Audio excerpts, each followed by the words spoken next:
A huge castle stretched out between the forests. The pink sunset illuminated the turrets, and gradually they began to turn on the lights in the rooms. Passing by the statue with its hand raised, the girl's hair fluttered as she looked for the young knight, who had hidden somewhere. A girl with black hair stopped near the statue and calmly replied that she had found him. The child looked from his hiding place, opened his eyes, and sparks of joy flashed at the fact that he had been found. The woman with black hair smiled. If only the boy had realized that she was reading his mind, the reaction would have been different. She smiled. She patted the child on the head. She turned to him and explained that everything was simple and that the mentor always knew where he was. The boy's name was Frido, and he was the only heir of the vampire hunter. As indicated by his bluish-black hair and ultramarine eyes, it was now his turn to look for the girl. He buried himself in the statue, covered his eyes with his hands, and started counting from 100. While he counted and didn't see his mentor looking at him. And when Frido finds the girl, she only asks him for one thing: to finally kill her. Finish her off and end it once and for all. A man was falling from a bridge. It was cold and it hurt. His head pierced the darkness. The unknown beckoned him. The girl fell, clutched her head, muttered nervously, and finally asked to die.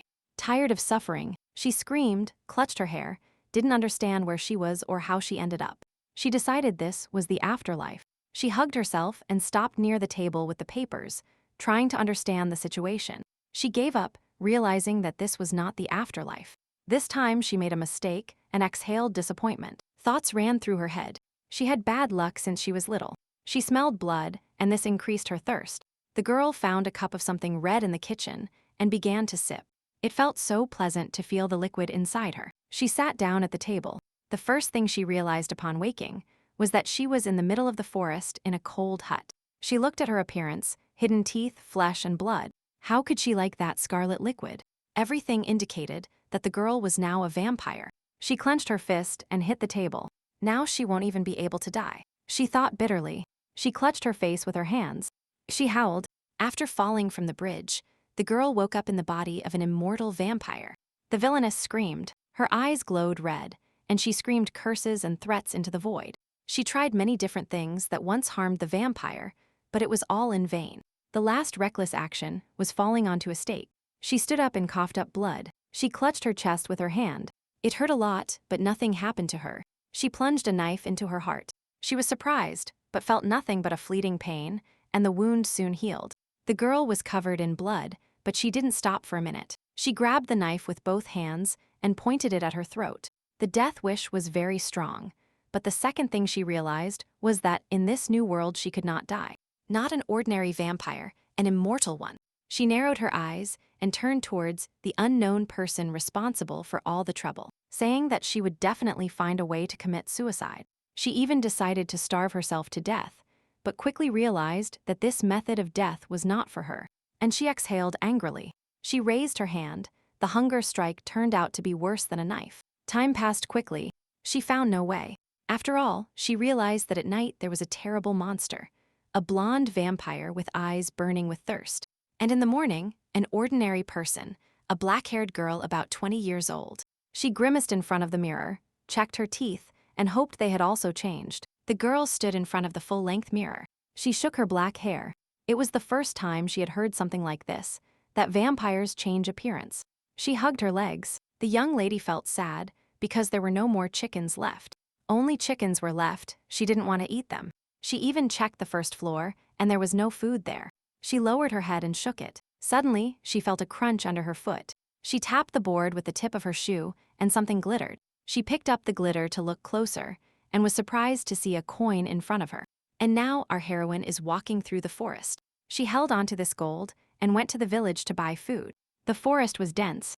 It was easy to get lost. When she pulled off a tree branch, she noticed that animals also avoided it. There was buzzing and noise in the village. Everyone was inviting customers to their places. They praised their product, women and men. Children and the elderly filled the street. She pursed her lips. There were strange things on their faces. Clothes. This world was unknown to her. She was from a completely different place. She approached the man's counter, put her hand on her hip, and asked for chicken. The vendor was happy at first. Not understanding the world's coins, the girl showed them to the man and asked how long they would last. The vendor was surprised. He looked away and finally said that more than 10 pieces could be bought with this. She looked at the coin in her hands. This should be enough for her for 2 months, the villain decided. Suddenly, he grabbed the saleswoman by the breasts, brought his face close, and smiled upon realizing they were being cheated.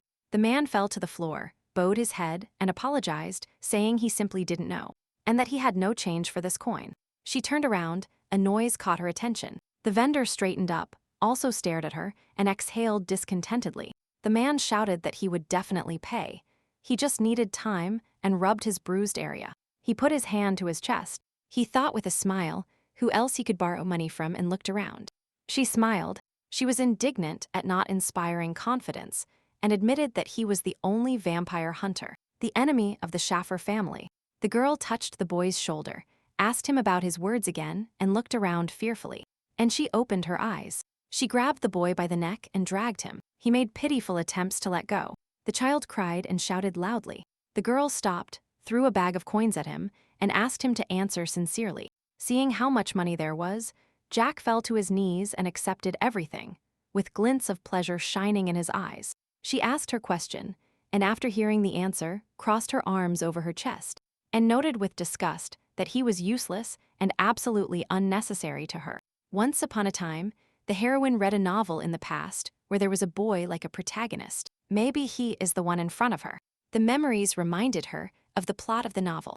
There was a vampire hunter and a holy girl. Frid is the last survivor of the Schloff family, a ruthless vampire hunter who has been through almost everything.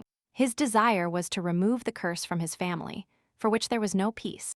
Everyone fought and struggled, and defeat the main enemy of the Schloff family, the worst vampire who stood in the way, Luna, the owner of the moon. To overcome the curse, Frid tried to defeat the owner of the moon and was defeated and wounded, but Cynthia saved him.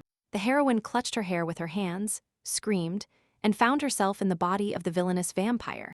The girl thought. She brought her hand to her lips. One thing confused her. It seemed strange to her. If she is really the owner of the moon, then she has many hidden abilities. Of course, she is very strong. She can even control darkness, absorb the day, and merge with it. When she screamed and brought her hand to her forehead, indignant at the fact that she was the final boss, the boy looked at her strangely out of the corner of his eye. Recalling the plot of the novel, I remembered that Luna is not susceptible to pain, except for the wounds inflicted by Frido. And Cynthia, no matter what she did, the inflicted wounds could not heal. She sat on the floor and tried every option. She brought her finger to her mouth and bit it. She was sure she didn't like pain, and she began to murmur something quietly. She was pulled out of her thoughts by a child who wanted to leave, but the girl grabbed him by the neck and kept him in place. She looked closely at the young man, narrowed her eyes, and finally a hoarse voice sounded announcing the matter. She compared the men, noting the smallest details, and he clasped his hands in a gesture of prayer and asked to leave. I learned everything from him, about his family, about his wife, he answered embarrassedly. Then I thought about it and decided that I would help the Schloff family. One day, Fried went in search of his family's lost sword and spent a lot of time and effort because the information turned out to be incorrect. If the loss of this sword interferes, then the man will not develop his abilities. Luna reasoned. She crossed her arms over her chest, smiled smugly. She also had enough time. And money. She smiled almost imperceptibly. She looked at the boy, and thus the education of the Schluff family began. To start, she gave him a bag of gold. The boy began to drool at such a gesture, but this was to settle debts. But in return, Jack gambled money at the casino and then got drunk and lay on the floor. The girl considered it much better. She turned around. Luna knew what awaited her and walked forward. The child hugged himself. The morning was cool. The young man stopped in surprise. He had some object in his hands. He didn't pay attention, but a shadow with glowing eyes grew behind him. The girl looked on with a smile. Only brute force would change a bastard like him. Jack climbed the tree in fear and was now trembling, afraid of this creature, which is why he couldn't get down. After a year of such training, his skills improved and now he could respond to attacks. Over time, from boy to man, Jack became an excellent vampire hunter. And in the last minutes of the meek youth, Luna heard questions to which she was in no hurry to give advice. She crossed her arms over her chest and stood near the bed. The man's successor was his daughter, Maureen Schlove, honest and intelligent, whom he asked for help just as he did in his time. His daughter was obsessed with catching monsters, so she turned the house into a business. and hired people. After Marin's death, Luna began to support his family so that no one could reveal the girl's identity. Everything was fine with this family. The Nikhil sword, created from ore that fell from the sky, just appeared. This sword can resist the owner of the moon.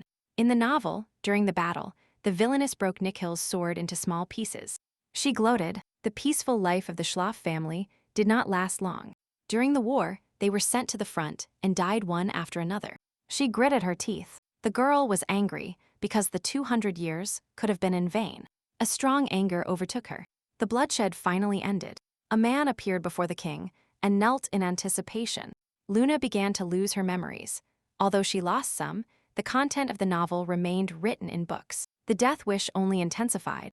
A long time had passed since then, and now that same moment had arrived. That same child, Fritzloff, was born.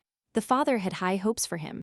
The baby screamed heartbreakingly, wrapped in an envelope. Somewhere on the street, a girl was also happy about the birth of a baby. Smiling, her hair fluttering excitedly in the wind. Shadow stopped near the crib, where the baby was screaming and waving its arms. The girl crossed her arms and watched the antics. She leaned toward him. The baby roared incessantly. Big tears rolled down his eyes. She exhaled to the side, rested her cheek on her hand, squeezed the toy, and showed little Fried that the diaper was dry, that the milk was drunk, and he was still crying. I noticed that the baby was playing with the toy and liked it. She tried to calm him down and asked him not to cry. Then the heroine stood up, holding the toy in her hands, and the child grabbed her hand with his little fingers. The doors opened. A maid entered silently, clasped her hands to her chest, and asked who was in the room. The young people whispered and shared their impressions of the child. The child, with a bruise on his face and flushed cheeks, held a sword with both hands, preparing to attack. Luna was now sure that the main character was in front of her. She put her hand out. His eyes were sad and tired. Kalish love began to teach Frid as soon as he could stand. Many believed that the burden on the child was heavy, but the man carefully ignored this. At the age of 5, despite his weak body, the boy received the same training as knights.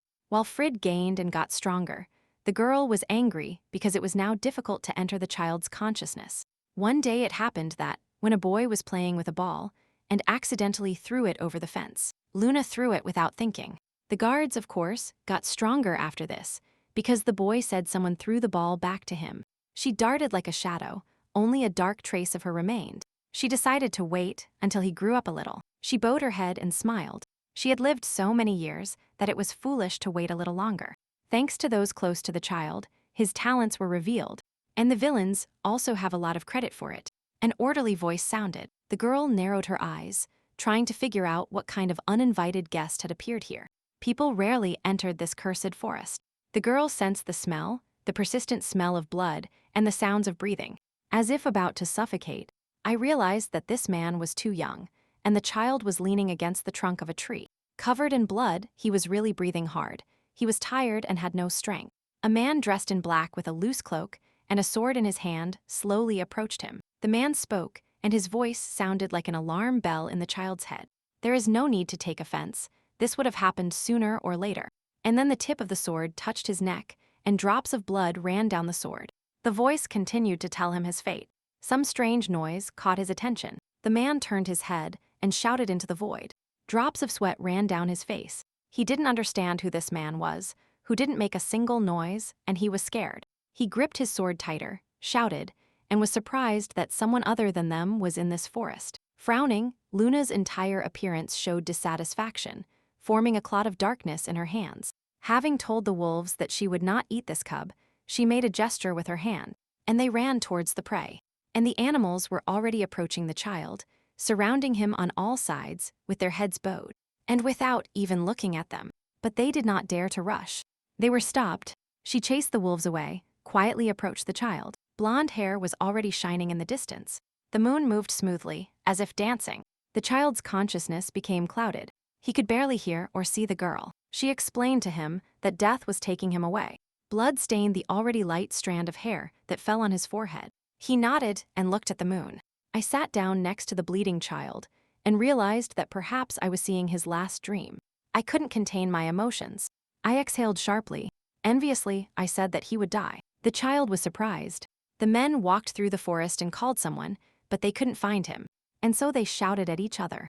One of them stopped and sat down under a tree where he saw blood. Too much. That was a problem.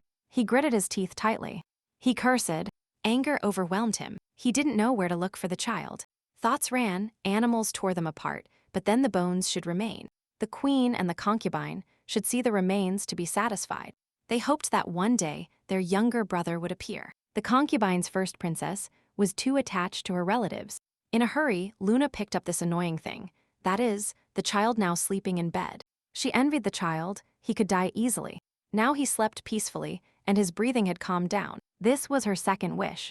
The first one came true and was bearing fruit. The girl reasoned. The man was sitting in a chair with a stone in his hand. Dr. Jella replied indignantly that this was not a funeral home and they shouldn't have come. She crossed her arms over her chest. Luna introduced her descendant, and the doctor was startled by these words. A girl with different hair examined the child. He needed surgery, but she thought too dangerously, tapping her chin with her finger. The doctor picked up the child and took him to wash, shouting at Luna not to open it. The girl leaned back exhausted. She looked for some information in the books, but didn't find what she was looking for. Jella was monster investigator number 1, and when it comes to collecting monsters, this is something unimaginable. Thought the heroine of the novel, she rested her hand on her cheek, recalling the story of the doctor. Because of her hobbies, she was attacked by various groups. I started reading the book, The Investigator, a character who initially opposed the main character. Then he became an ally. It is an excellent medicine for vampire bites and a werewolf suppressor. But the most valuable thing was a bottle glowing with a red liquid that could kill the moon. The heroine initially wanted to find a woman, but this will take more time. Jella approached with a load in her arms, smiled, and said that the child had not eaten well until the heroine bit him. She laid me down on the bed, carefully supported my head, and reminded me, observing my movements, that there were no autopsies. Luna asked questions, but the girl quickly interrupted her and asked about the child's age. She looked closer at the young man. He seemed to be about 10 years old, feeling his hands and touching him. The doctor replied that he was 12 years old. Jella turned around and replied with a smile that the child was in the maturation stage. She spoke of the transition stage before turning into a vampire, giving the example of a butterfly and a caterpillar. When the heroine asked about the awakening, the doctor raised her hands and could not answer this question. The girls talked about the child. They saw his red eyes. Jella knew that Luna did not want offspring. She clasped her hands. She abruptly turned towards the heroine. She touched her hands and asked her to hand over the child. She also unexpectedly brought her hand to her mouth. She hid a smile. All sorts of experiments were already in her head. They made a kind of barter. The sorceress provided them with monster corpses, and the doctor prepared potions in return. Looking down, I thought about Jella, and that the boy was a very valuable specimen for such a reaction. But the girl still refused. She crossed her arms and, of course, tried to persuade the doctor, bargaining. She tried to explain to him that the course of history might change. Jella lowered her head and smiled. The doctor understood that the powerful moon was no exception. The attachment was very strong, but she still admired the girl. With overwhelming power, Jella remembered her first encounter, when, after falling, she looked at the approaching creature. For 7 years, the doctor tried to make a poison that could kill the owner of the moon. But she couldn't, so she offered to raise the child. She smiled and shook her finger, saying that the girl wanted something and she needed to find out what. When Luna heard that she no longer knew why she should die, the doctor's punishment overcame her. She was short of breath. Her cheek turned red. Her eyebrows knitted. The girl did not change.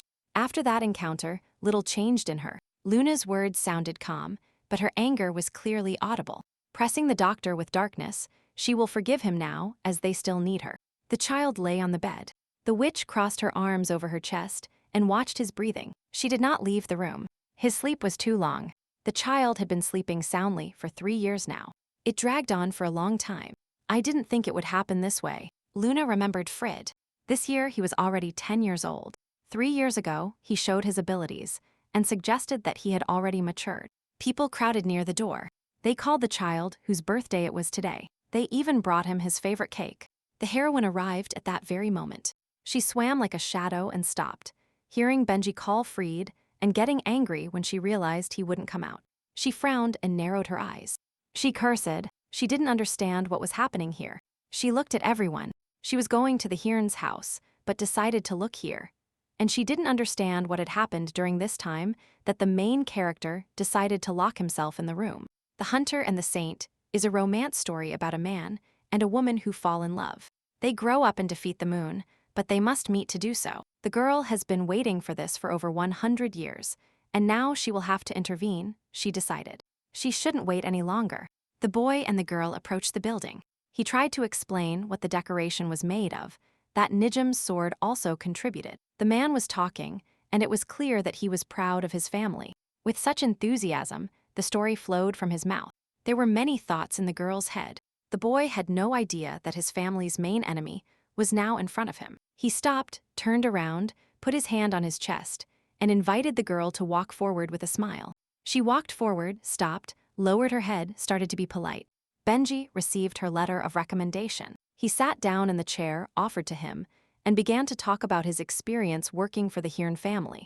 Despite its short history, this family was loved by the emperor, but little is known about them because they work as spies.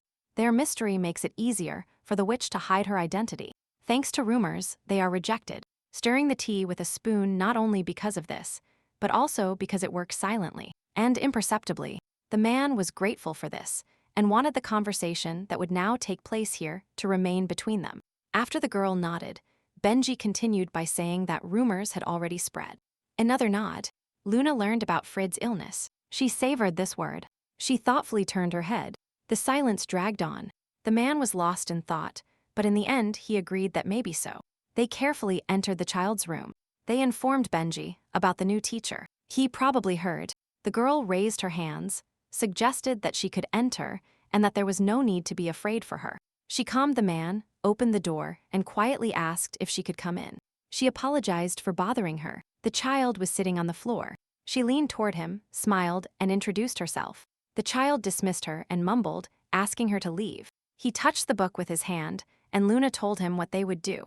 They would play, read, walk, and have fun. She intercepted the book flying towards her and did not show offense at this boy's act. She opened it. She skimmed the book. She asked permission to read it. Fritz was indignant. He found nothing to answer. His memories began to flow. Many things happened, the heroine pointed out regretfully. This girl had been waiting for so long. Now the young man straightened up and was surprised how he could do it, and the girl's thoughts were about death. She leaned towards Fried, smiled, and decided to show him her pretty face, but abruptly turned away, and started chasing the girl away again. Luna straightened up, understood. She even felt flattered by this. The boy was worried about her safety. He might accidentally hurt her. She raised her hand and was ready to lower it and stroke his head. The child's heart beat wildly, and he didn't know what would happen after the touch. But he didn't wait and abruptly shook his hand. He pushed the girl. She staggered and was surprised by the girl's change of mood. He turned his head. He squeezed her hand. Tears welled up in his eyes. He didn't want to repeat these words, as he used to. She smiled warmly at the young man. She stroked his head. She understood everything and would appease his fit of anger. Fried was worried about the girl. He asked about the pain. Luna was surprised. She asked again. Then it became clear that he was nervous about the hand that hit. She was completely fine. She even showed her hand and waved to him. The child looked at her with a tear in his eye. Frid started chatting, telling her that you can't touch because it immediately causes pain. And she laughed at that. In fact, the power hidden in the body of a 10-year-old boy was strong, and it could shatter the bones of an ordinary person. Lowering his head, he admitted that his mother had said that he was the only one who could kill monsters. But he felt like a monster. He didn't want to leave the room. He behaved very badly towards other people. And when the hand broke and a cry of pain was heard, the child's whole body trembled, and he recoiled in fear. Luna listened to Frido. She gave a verdict that the child should not go out. He was dumbfounded. Everyone told him to leave the room, and then she agreed. She smiled and noted that she was his teacher, and teachers must be obeyed. In any case, that he immediately says what he is not allowed to do. The Schlaf family was cursed, and because of this they had to fight monsters. But thanks to this curse, they were able to gain status. Fried was different from everyone. A great talent, stronger and smarter, not like all his predecessors. Our heroine knew that the reason she couldn't cope with the power was the child's weak body. She was walking down the hall, and silent footsteps were heard. She entered through the door, announced her presence, but did not finish her speech when a small cart flew in. She caught it, it was a chair, brought it and showed it to the child. He apologized to her. He didn't want this to happen. He felt ashamed, brought his hands to his chest, blushing appeared, he stammered again. And he started apologizing, shaking her hands. I remembered the girl's previous visits. If you don't give notice, Frid immediately becomes aggressive. It was a pity, because he was so small and could manage. She stroked his head. Such a simple and warm gesture made her blush. She gritted her teeth. It's better to keep watching, because as soon as she starts interfering, things get worse. But if Frid gets hurt, then her plan to die will fail. Her face darkened. She was already involved in this matter anyway. All that remains is to help cope with the strength. Luna handed the child a broom. He needed to clean the room. There was broken glass everywhere, so he stood there. He looked up disappointed, embarrassed. They couldn't play ball, so the mood changed. Fritz was happy when the girl allowed him to play, but first he had to clean the room and ventilate it, already reaching the curtain. He looked up with a smile, turned on the room light, and replied to the child that the weather was wonderful, and that she was waiting for confirmation. They stared at the ball, which lay on the floor. It burst. He couldn't withstand Frid's strength, and exhaled disappointed. The child completely bowed down, lowered his head. Luna smiled, and she herself thought about poor control. But she changed the subject, admitting her fault. A normal dance here won't work, the girl already thought. She brought her hand to her lips, although she was not in the mood. I stopped near the door. I didn't want to come here, but I had no other choice. And a voice sternly asked what the lady was doing here. She slightly bowed her head. She turned around with a smile. How could it be without this person here? He must definitely appear. It was Earl Hearns, a red-haired man with a pale face and red eyes. Adjusting the gloves on his hands, the woman showed curiosity, turned around and smiled. But the man replied smugly that this was his territory. She put her hand on her chest, greeted the count, thanked him, and thanks to the recommendations, she found a good job. He invited us to walk and discuss everything. We set off, and on the way the maids bowed their heads in respect. Left alone, the count suddenly fell to his knees and began to apologize for his behavior. Luna looked at him with a slight smile. His face was covered in sweat. The heroine waved her hands. It was her fault. She appeared without warning. The secret of this family, why the girl is called Teacher Hearns, is that it was created specifically for these purposes. Memories took the heroine to the moment she met Ben. The post-war period. She liked being here. The man was an ordinary person for those places, but the villagers blamed his piercing red eyes for all their troubles. The blonde girl smiled. She hid her smile. A real monster stood in front of them, and they were ready to kill a person. It was funny. People shouted, threatened to kill him. They couldn't wait to finish him off. The fire was already approaching, but the heroine could not let him die. And now, the man was already in the arms of the blonde goddess, looking at the savior with admiration. The identity was revealed, but the man was not afraid, and he did not run away. Since then, Ben's descendants have served as villains from generation to generation. But this is too burdensome. The girl told me what she needed, showed me the size the item should be. It would take a day, and then she answered me. She sat down in a chair, exhaled tiredly, but hardly closed her eyes when a voice announced the arrival of a guest. Guided by the noise, she went out and saw two children who were overjoyed, with red hair falling on their shoulders from the strong head movement. The heroine laughed when she saw the girl in front of her, who was happy to meet her mistress. She leaned towards the girl. Luca patted her cheek, found out she had a fever, and asked if everything was fine now. She turned her head to the second child and asked how he was. But the boy became angry because the lady had distorted his name. Because he was already quite big, he turned around and was already heading towards the door when the girl's calm voice announced the gifts. She looked around with interest. He became so ashamed that his cheeks blushed, and he asked about the gifts. Luna showed the bag in her hand. She turned to the children with a warm smile. Curiosity jumped. I bought them some sweets and invited the boy to try it. But he waved his hands and stepped back, refusing. He was very indignant, saying that his family had enough sweets, but Luna gave him some sweets, and Judy happily chewed them. Luca stretched out his hands and asked for some sweets. Seeing how his little brother chewed with pleasure, he wanted to try them. She handed it to him, a tender candy, and the girl admired its lightness. They are sold on the island. They are made from flour and light sugar fibers. They sat on the sofas in the living room. The children knew the taste of sweets. The girl listened to their chirping. Honestly, she admitted to herself that at first the birth of these twins was a burden to her. It was a complete surprise that they were ordinary children. Everyone in the Hearns family has no emotions. These children are different. Lucas shows some emotion, although ineptly. The heroine laughed. I want to spend time with them. Eudes gets angry easily. But if you give him delicious food, he immediately calms down. The boy held out the candy to the lady to try. And while they were figuring out who owed what, a voice was heard from the door. The count was approaching. Discontent was noticeable. The children turned their heads and looked at him with full mouths. He called the boy closer to him. He wiped the sweetness from his lips. He warned him how to communicate with the mistress and let him go, smiling slightly. Judith was leaving. Luna called him. She offered to take more of these delicious sweets and smiled with satisfaction. Already at the table, the man apologized for his boys, but she calmly reassured him. She saw nothing wrong with it. The exchange of jokes ended. She crossed her hands on the table. She became serious. The children had grown up. It was time to choose a successor. She looked down without lifting her eyes. The count wanted to resolve this matter after graduating from the academy. After Frido was born, he had little time. The children grew up quickly. It seemed like they had just started standing up. If she dies at the hands of the child, as expected, then the little one will avoid the fate of serving the monster. Everything will be ready, he replied. You just have to wait a little. He pushed the box towards her until it is ready for her. She opened it and saw that inside the box was a key. The girl was surprised. It shone with a golden glow. As soon as she found out that the count had prepared a mansion for her and the key to it, the lady screamed. She started asking questions. He calmed her down and explained where it was. 3 weeks ago, she was asked to prepare a new identity for him.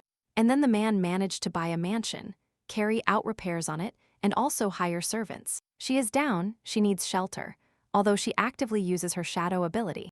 But during the day, it is problematic. Faced with the offered help, she replied that she had nothing to carry. But then she remembered the child lying on the bed. The Hearn's family has always provided the girl with exactly what she needs. The count bowed his head. Whatever the lady desires will be fulfilled. That child was still sleeping and had no intention of waking up. The moonlight came through the window and illuminated the child. The man admitted that the search was ongoing. Even if the area is reduced, it still takes time. He covered his head with a hood, made a decision, and disappeared into a shadow that was exclusive to her. The Hearn's family had the most knowledge in the empire, but even they had difficulty finding him, thanks to Luna and meeting the characters. It's useless to look for a child who wasn't born 10 years ago, and it's hard to find a commoner in an orphanage. The heroine was looking for a girl, Cynthia. Before she turns 10, 2 important events will happen. One has already happened, and she should already be in an orphanage. Waving her cape, she easily sank into the forest floor. She wanted to find the girl before the second event occurred. But since the area has narrowed, it means something is already happening. She has approached the house. It's been a long time. We welcomed our refuge in the cursed forest. She opened the door and froze on the threshold. The girl thought, very dusty, in no hurry to enter. I looked around. I picked up a book, a short narration of that very novel, The Hunter and the Saint. And I thought about what else was worth writing. Lost in thought, Luna turned around and was about to leave, but suddenly the child's hand squeezed the blanket, causing her back to tense up. Suddenly, an emotion emerged, not even a feeling. The boy got up and now asked threateningly. Without turning around, she told the boy about the cursed forest, and he asked again, perplexed. While the boy listed his new sensations, but couldn't understand anything, still standing with his back to her, she raised her head and clarified. Getting out of bed, the boy asked about the silver-haired man. Luna turned sharply towards him. Finally, the child confessed where the one who bit him was. The heroine took off her hood. The sun came in, and she was already a different person. She chuckled. She turned around and thought. She admitted it was her. The boy was confused, but the girl experienced a strange, growing sensation. The boy looked from under his forehead, but Luna couldn't explain it, and there was no answer to his question. The boy spoke seriously, and the question remained open. The girl admitted that she was the caretaker, but the owner didn't know where. If that answer suits the boy, then she will leave. He has to leave. But he raised his hand in an attempt to stop her. The boy was embarrassed, but replied that his name was Lion. Luna also introduced herself, and now she could leave. He clenched his fists, raised them. A sound appeared on his cheeks, revealing hope. Because someday the boss would come. He asked her to take him with her, and she knew that would happen, so the girl wanted to leave quietly. She crossed her arms over her chest and asked why he was doing this. But the boy was not surprised and insisted that he was family. She commented out loud that it would be better for him to leave and find a better life. She is simply grateful to have had the opportunity to live again. The girl understood all the experiences and fears of the young man. She looked away. She had a couple of conditions. She closed her eyes and held out 3 fingers. She began to list. No need to complain about food, clothing, and shelter. No need to bother her, especially at night. And Luna's last condition was that if he didn't meet this person in a year, he would leave. Lion exclaimed that this was not enough. But the heroine interrupted him. If he doesn't show up in a year, he won't show up at all, and she will find him shelter. It wasn't for nothing that she gave him so much time. I understood that time should be enough to learn everything and be able to become an independent vampire. Without giving him a chance to think, she walked to the door and was already leaving when the boy shouted. Anne succumbed. Still, Luna had to stop, because Lion was running towards her. The boy was already breathing heavily, but he managed to catch up with her. Already in her mansion, Luna drank from a cup of blood, which she understood had just been taken because it was warm. A short-haired girl with a moving gaze was a maid who ran all the errands and took care of the house. Luna understood that Venda, such a young girl, could do many things beyond her age. Even knowing that she serves a vampire, she still needs strength to do this. It turned out the maid was not shy. She looked at Wenda and clarified about the young man that he also receives the same blood. She admitted that the child hadn't spoken to anyone and hadn't even left the room. He sat with his head buried in his legs. She lowered her head. Wenda reported how much and what kind of blood they were giving Lion. Luna said hesitantly. She was worried if he was getting enough. The heroine exhaled. She stood up. She decided she would take care of the child herself. The maid apologized. The girl nervously hid her hands behind her back. It was nice to serve the mistress in her thoughts, but still, her body felt nervous and reacted this way. She went out and closed the door behind her. Her heart pounded hard in her chest, and a tremor shook her body. She leaned her head against the door. She closed her eyes. Her exhale echoed down the hall, and she asked his name for the first time. She took a couple of steps away from the door. She still admired the hostess. She was always polite and kind to her. Lion stretched his arms out on the bed, looking at the ceiling. He narrowed his red eyes. He was tired. He didn't even think that getting up in the morning would be difficult. Luna brought and threw the newspaper, proof that the child had actually slept for 3 years, and stared at it, reading it carefully. He wasn't scared at all by such a long time.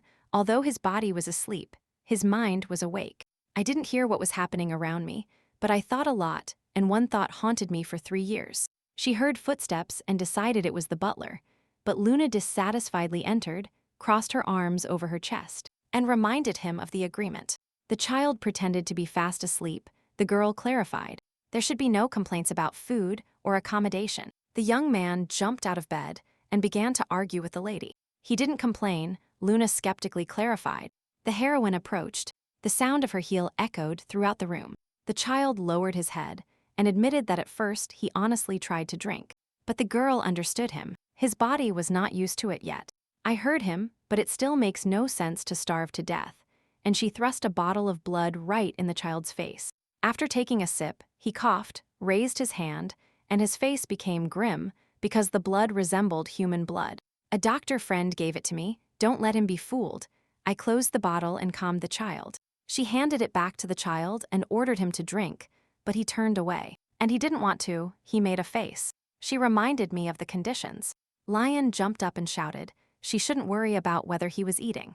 Or he was hungry, and he answered sharply. If you just ignore him, he will start to annoy you.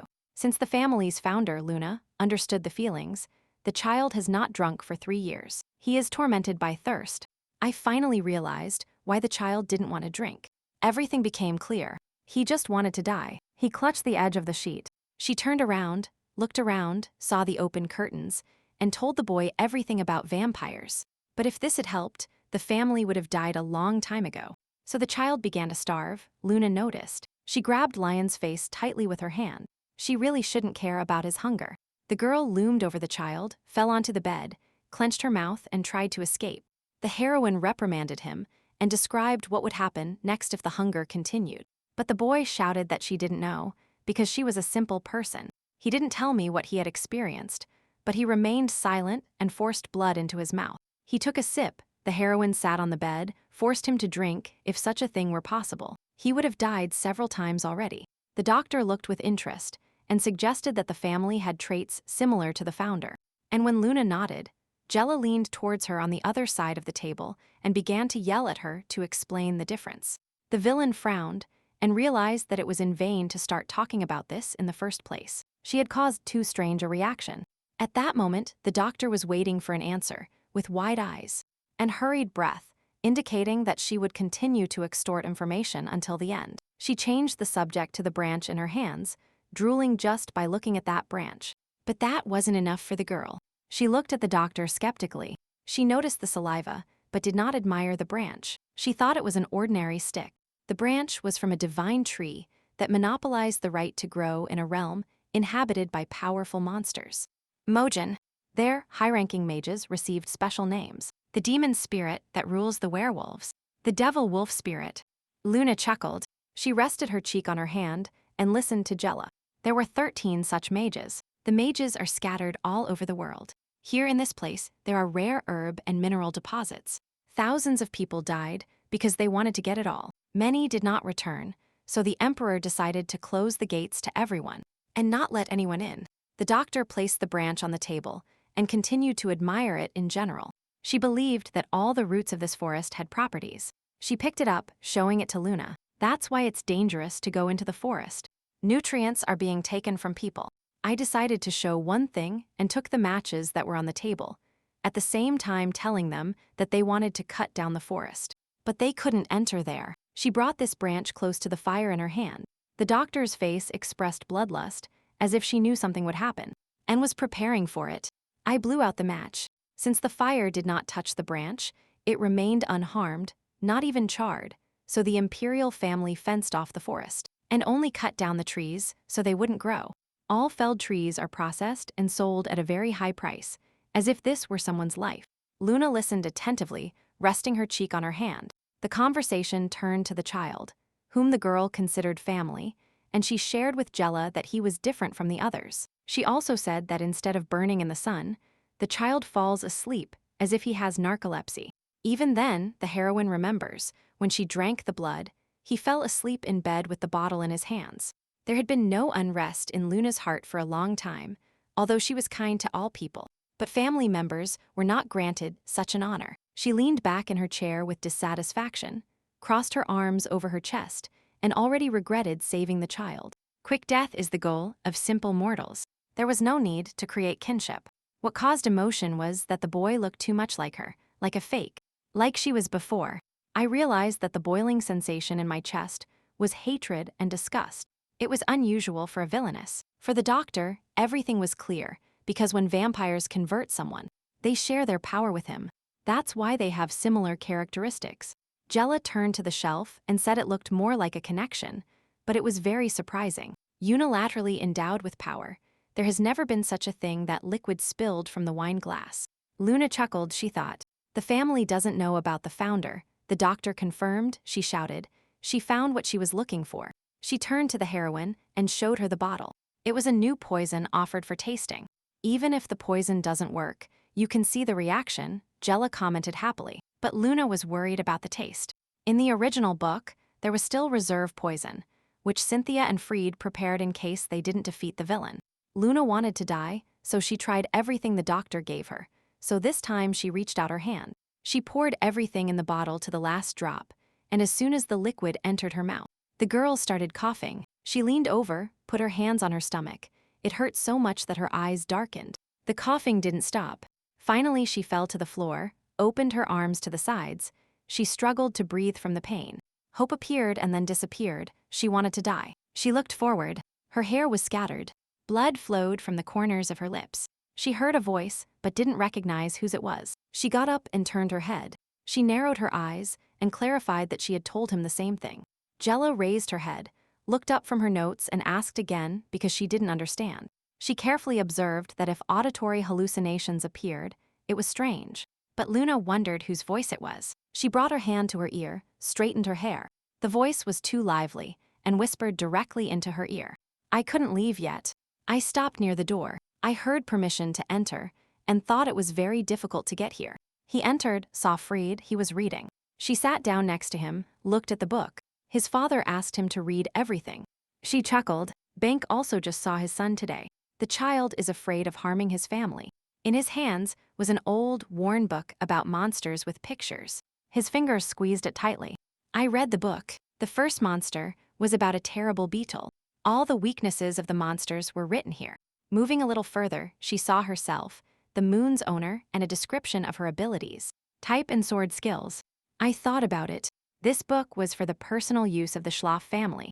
The first encounter with them took place 100 years ago.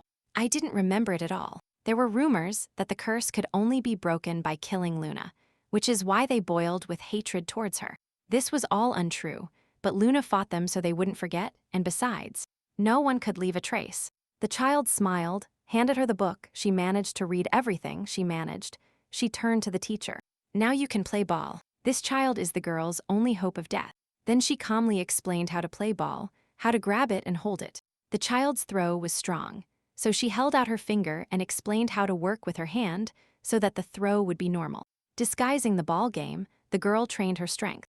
It didn't help much, but it was better than nothing. Fried flinched when he heard the servant's voice, but Luna calmed him down. She asked him to take a breath and exhale slowly, and she would open the door. The young servant brought the snacks, bowed, and put his hand on his chest, lowering his gaze. Without allowing him to say a word, the man yielded to the girl. There were many snacks. He could carry them himself. The young man began to boil. He had been serving for 3 years already. He commented indignantly and showed his displeasure to Luna. The servant clenched his fists. He was displeased, but he couldn't do anything. He had to give the plate to the girl. She took the cart with snacks to Fried's room and asked if the child could calm down. He raised his smiling face to her and said that he had heard the voice of Cuban, the worker. The girl looked at the child, still avoiding people, but was already happy not to be hidden in a corner. After talking with the child's father and discussing his behavior, he should soon leave the room. Luna shared her fears with the man, but his father needed Frid to leave in 3 days. He admitted that in 3 days there would be a dinner, and there would be many children. The child should be present that night. I tried to explain to him that he is the head of the family, and he will have to meet many people, so this is something necessary. The girl argued. She thought it was unnecessary to have a party. Benji denied the words. The family's reputation would be affected. Fried was happy. He managed to throw the ball. The girl rejoiced with him. Something different is coming today. When Luna announced that someone would join them today, the child nervously clasped his hands together, and beads of sweat rolled down his face. The girl jumped to the child, touched his cheek with her hand, calmed him down and reminded him that this had already happened, that everything was fine. A man with a mustache and a buttoned frock coat entered. It was Deputy Captain Evans. The child pressed his hands against his chest and excitedly exclaimed the captain's name. He didn't expect it to be him. The man's face changed. He melted, smiled, and was about to run to the child when he was stopped by the teacher. She stood in front of him and crossed her arms over her chest. The young master was scared, and it was undesirable to touch him. The girl hoped to do everything right, put them in their place, and the deputy captain would play ball with them. Evan was catching the ball and talking out loud. Luna made a comment to him. This embarrassed him. The deputy captain quickly recovered and began to praise how the count spoke of her. Kaylee Schluff, apart from Fried, was the most talented person, a black-haired boy next to her and an attentive gaze. Since they live far away, it is rare to see them. Throwing the ball to the child, he eagerly asked about working for the count. She replied and corrected herself mentally. He caught the ball flying towards him. He asked about the children, the count's sons, and the child smiled imperceptibly. Fried threw the ball to the deputy captain. He caught it but clenched his teeth tightly because the throw was strong. He exhaled and, without showing it to the scared child, praised the throw. The child clasped his hands and squeezed them. Luna stopped the game, raised her palm. The man tried to argue with her, but it was time to go for a snack. Ivan bowed to the young master. It was nice to see you today. The child looked from behind the girl. The man remained silent, but the master knew that he had dislocated both wrists. Fried's throw was very strong, but since Guerrero hid the pain, his hands probably wouldn't obey for some time. Luna suggested playing again, but the child shook his head, lowered his gaze, and didn't look up. Fried realized that Ivan had suffered and therefore withdrew, as soon as he achieved some success. He backed down. 2 days remain, time during which his fears will not disappear. The girl got annoyed. She decided to leave the child, but unexpectedly he touched her sleeve. Luna lifted the struggling child and took him to bed so he could rest. She sat down next to him. Fritz covered himself with a blanket, and only his nose peeked out from underneath, and asked why the teacher was speaking informally to him. This reaction caused affection, and Luna joked with the child, so much so that the child jumped on the bed. He closed his eyes and laughed. Indeed, the young master is the heir to the family, and she is just a simple teacher. But she has a habit, she admitted. The owner of the moon never showed any respect towards nobles or members of the imperial family. She was a very special person. This is how she met the trash, Jack Schloff, and influenced the family's descendants, adapting him to her measure. Now Luna drew a line between them. She began to talk about secret and informal communication in private, but if someone came, she immediately changed the style of address. Fried's eyes sparkled. He squeezed the blanket with his fingers, embarrassed that they now had a secret that only they knew. The girl's gaze became sad. She rested her cheek on her hand. The child began to look like a kitten when he wasn't capricious. Seeing the child sleep, Luna thought. She knew that Fried could control the power when he was alone, but as soon as someone appeared nearby, he lost control. I remembered the boy's reaction. I was happy and excitedly pulled my hand away. Then, when he grabbed her sleeve, the one who had isolated himself from the whole world appeared. So Frida sat in front of the bed while the child slept peacefully, lost in thought. It will be difficult, but they will have to cope. Dinner arrived. Noise and clatter spread throughout the hall. Ladies in beautiful outfits whispered among themselves. The man looked surprised at the Duke, who offered him his hand with a slight smile. An unexpected encounter. After asking about his son, he narrowed his eyes and replied with complete dignity that everything was fine, and there was nothing to worry about. Clouds gathered in the room. It became uncomfortable, because Benji also reminded him of that man's son's studies. Nervous, he decided to change the subject. He began to talk about the evening and the decoration. The Duke said that dinner should be good. The men said goodbye quite friendly, but whispers were heard from everywhere. They assumed that his son was really sick. They even hinted at the scars on his face. Everyone gathered here was only interested in one thing: if the rumors about Frida, the next Duke of the Schloff family, were true. And no matter how many questions arose, Beng only smiled predatorily, arousing the interest of those gathered. He attracted attention with the sound of a wine glass. He thanked the gentlemen for their presence and apologized for his brother Kale. And finally, the moment everyone had gathered for arrived. Fred greeted him and returned. Everyone watched with anticipation. A boy in a beautiful outfit walked down the stairs with his teacher Luna, looking serious and proud. The girl left the child in the room, closed the door, and pressed her back against it. She needed to bring something to eat for Frida. Luna's intervention was very strong. She understood that the boy depended on her, and at the reception, he was calm only next to her. He lowered his eyes to the floor, hoping not to remember the teacher who played with him in childhood. It didn't matter at all when she cut off the head of the owner of the moon. She approached the table to get some food. People were still making noise around him. He heard rumors about the princess. Count Hirns was also invited to this event. He stopped by the table where the girl was and looked at her with red eyes. She brought the cake to the man on a plate. He thanked her for the mansion. Everything was fine, and she replied politely. The young man interrupted their conversation and asked them to put the cake aside. The maid would take it away and let the mistress stay with them. Seeing the count, she bowed to him and smiled and greeted him, flattered to have attended the event. Their gazes met, burned, hatred was evident in the words, but they carefully hid them and exchanged compliments. The girl observed this whole act, understood the Duke, but did not know the reasons for Alan's anger. The count leaned towards Luna and whispered quietly that if problems arose, she could return with them to the estate. The heroine quickly decided to leave. She didn't understand what they were doing and left the men staring at each other. I looked at the cake in my hands and thought it would be enough for the boy. She chuckled. There was a note in her hand. After all, this action was very cunning. She complimented the man. She opened the note and began to read it. Her face darkened because of what was written. The search was narrowed down to 3 people. Cynthia, the heroine of the novel, is still being sought, the only person who has not yet been found. Fried was in pain. His face was red from sweat drops. His eyes were closed, and a damp cloth was placed on his forehead. The teacher was sitting next to the child. The doctor was behind her, his gaze lowered, waiting for permission to examine the child. The child had to face it. The girl stepped away, crossed her arms over her chest. The man apologized and approached. The Duke entered through the door and anxiously asked Luna about the child's well-being. The doctor interrupted the conversation, respectfully bowed his head, and reported the temperature and the symptoms, but it was not the flu that pronounced the verdict. In the Schlaf family, flu and severe colds are extremely rare. The Duke exclaimed that if it weren't for the professor, Fried would be worse. She didn't listen to the doctor's instructions to the man on what to do. She went to the child. She stopped his attempt to sit up. He needed more rest. He felt ashamed. He asked for forgiveness and was worried about his father. But the girl reassured him and touched his forehead. The heroine's words about amendment were not empty, because the Schlaf family enjoyed very good health. The illness appeared because of the night party, even though the moon was nearby. But he hoped for independence and was proud to have achieved it today.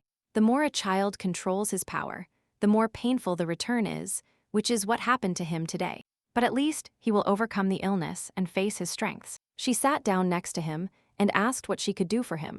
Everything was fine was the answer. And anyway, the girl worried.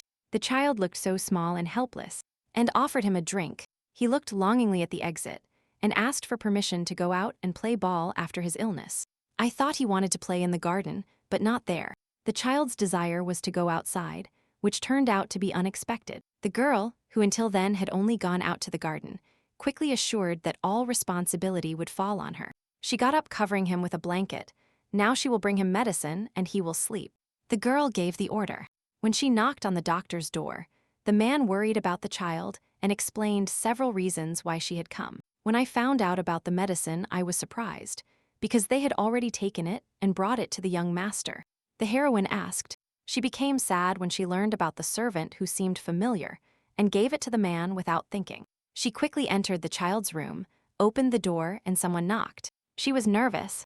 I saw Frida. He was sitting on the bed and pulling the blanket. A tremor ran through his body. He saw a maid. Walking forward, the girl could barely restrain herself.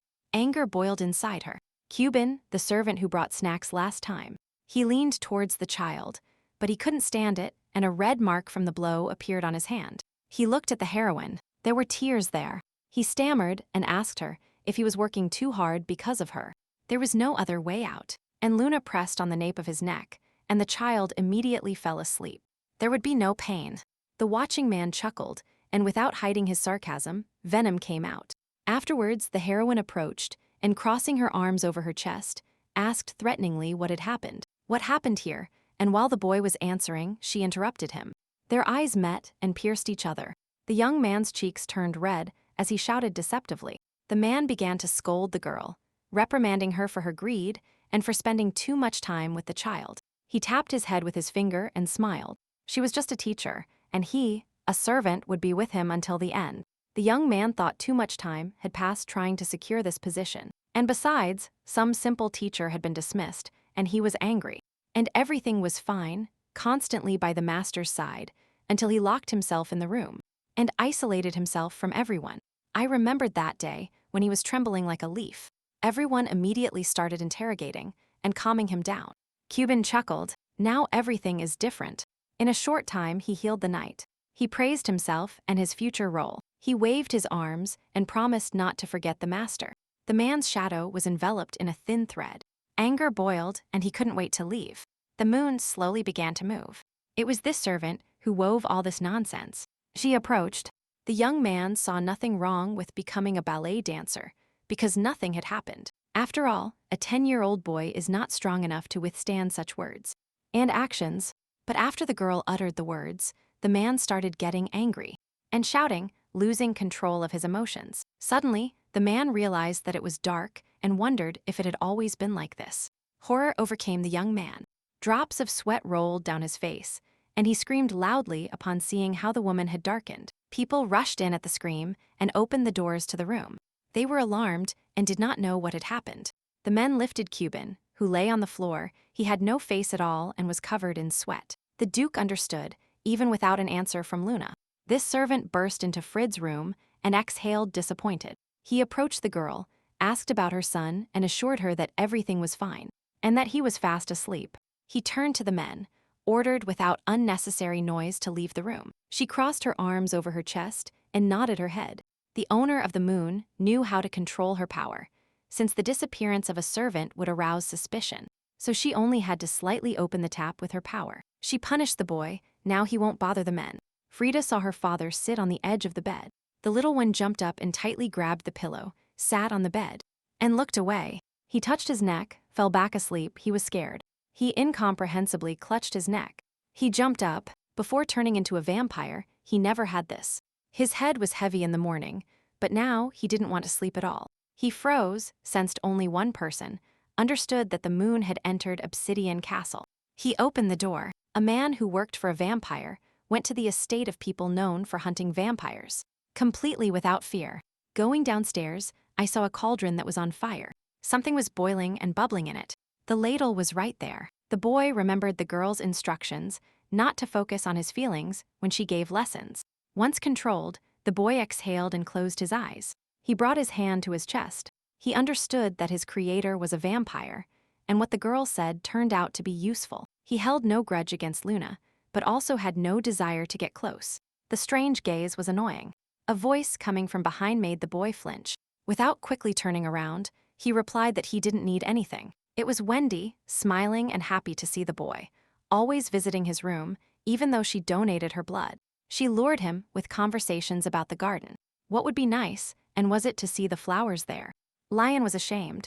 The boy still went to the garden, but instead of flowers, he sat in the clearing and wrapped his arms around his legs. Suddenly, a drop fell from the leaf and landed directly on Lion's nose. He shuddered, closed his eyes, and smiled. The drop made him feel cold.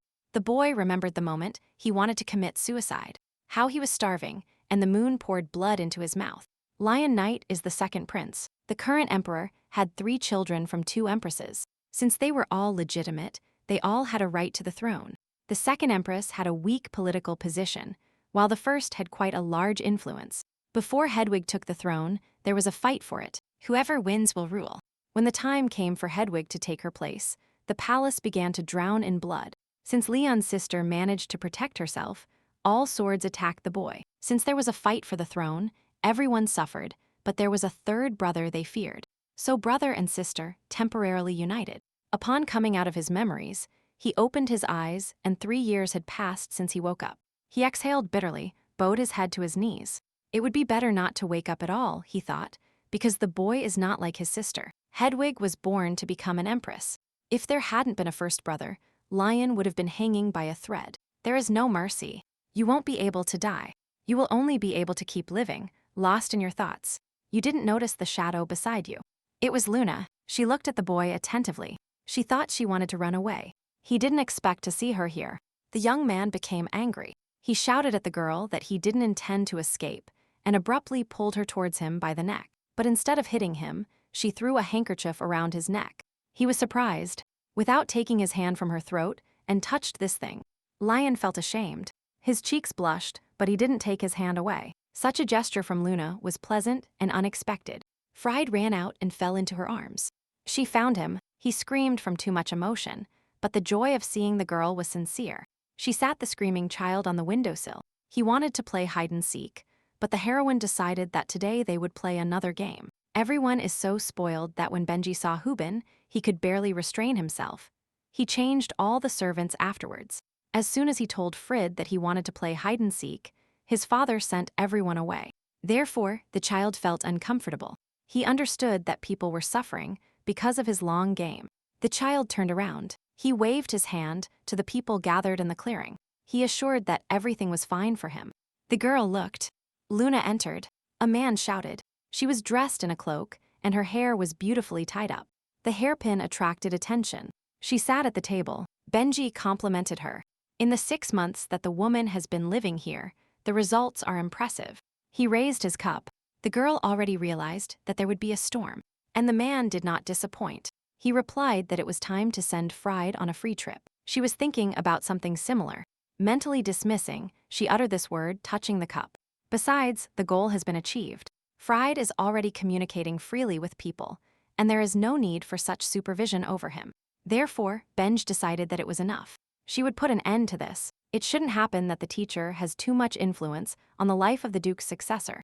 And while the heroine remained silent, the man waved his hands, promising her good money for the work done, and also a wonderful letter of recommendation. She stared fixedly, understood everything, thanked him, and asked him a counter question about when she should leave his house. The man's face lit up with a smile. Frid's birthday was approaching, so he hoped not to tell her about his dismissal before him. But the Duke's next words made the villain tremble. He is going to his estate, the Scale Castle, and she is also accompanying him. The duchy is the seat of the Schloff family, and all guests are an honor. And great hospitality from the hosts. There was a problem. Since the appearance varies, she needs a private place, so she politely declined the invitation. The man wanted to be indignant, but he heard that the child should not become even more attached. And Luna left. She promised to contact him as soon as she found housing closer to his estate, and began to descend the stairs. The assassin met her, bowed, and the girl understood from his impassive face that he would take them home. The heroine is already in the carriage. She sat down imposingly and rested her hand on the soft part, ready to listen to the person sitting next to her. The man removed his hood and put his hand on his chest. Red hair framing his pale face, he greeted the lady. Then, sitting in the hall, they looked at each other, waiting for something to talk about. She crossed her hands in anticipation. Alan never came that easily. There must be news. He had 3 events. The girl set out to listen. The first began a story about the villa. They prepared a place where she would live in the Schloff duchy. The heroine was surprised, because not much time had passed, and Alan was already aware of the whole conversation. Apparently, he has ears in the courtyard. When the girl noticed that she still hadn't decided to stay, the man bowed his head and sadly apologized for getting ahead of her. And regarding the second piece of news, he closed his eyes and said quietly that Benji Schloff wants to conquer the Wolf-Magen men. Luna understood that the reason for this was due to the fact that the Duke was trying to collect the Niam sword, which could be used to kill the moon owner. When it comes to monster hunting, the Schloff family is second to none, but they were never strong enough to conquer Magen. Later Luna appeared. She practically interfered with them constantly. The girl sadly rested her cheek on her hand. In the original, Fried grows up and conquers one Magen after another, so the heroine tracks the sword pieces. She lowered her gaze and could not allow another person, named Schloff, to begin conquering the lands that belonged to the boy. Thoughtfully, she brought her finger to her mouth. Someone will come to her aid. Who else will help them? There are mountains there. Lost in thought, she paid no attention to the man, but he understood correctly. He wanted to interfere in her plans, if possible. He gave reasons why the Duke was doing this, waved his hands, stopped the man. That's enough. She didn't want her successor to have any political problems in the future, so she would solve it herself. And she would stand and watch, awaiting the third piece of news. And the next words echoed in the silence like an alarm bell, indicating that he had found the girl's location. The one Luna was looking for. There was only one girl that Alan was looking for, and that was the main protagonist of the novel. Cynthia Wise. Luna asked if it was true. The man described whom he had been searching for many years, and confirmed it. After Frid's birth, the villain had a chance to die, but a lone hunter can never kill the owner. Only with the help of the saint will he win. Luna wrote the novel while her memory still accompanied her, but very little was said about Cynthia's childhood.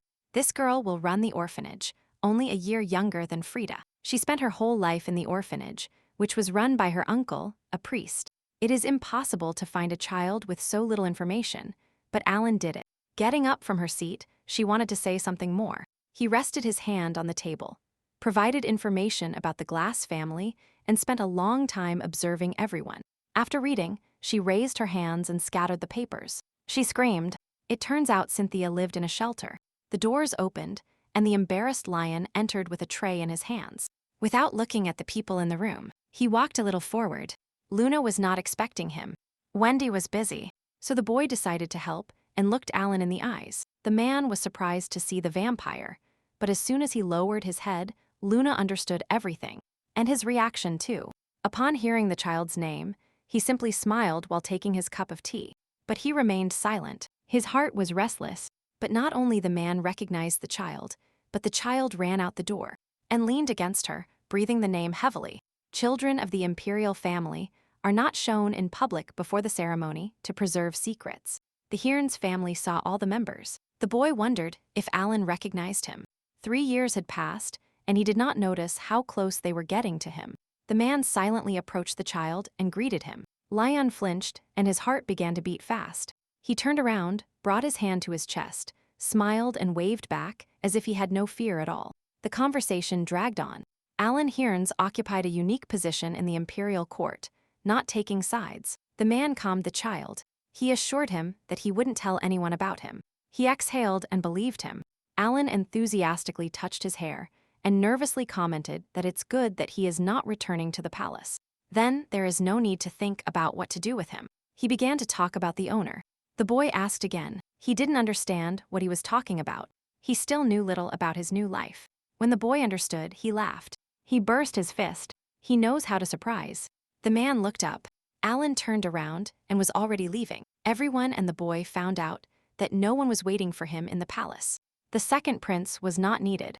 After the conversation, the boy leaned exhaustedly against the window, with an unimaginable desire to sleep. He mumbled, thought it was a railing and a staircase, could no longer understand, and threw himself into someone's arms. They sat on the floor. The girl was worried about him. She felt that he was afraid of something, so she approached and started asking about his well-being.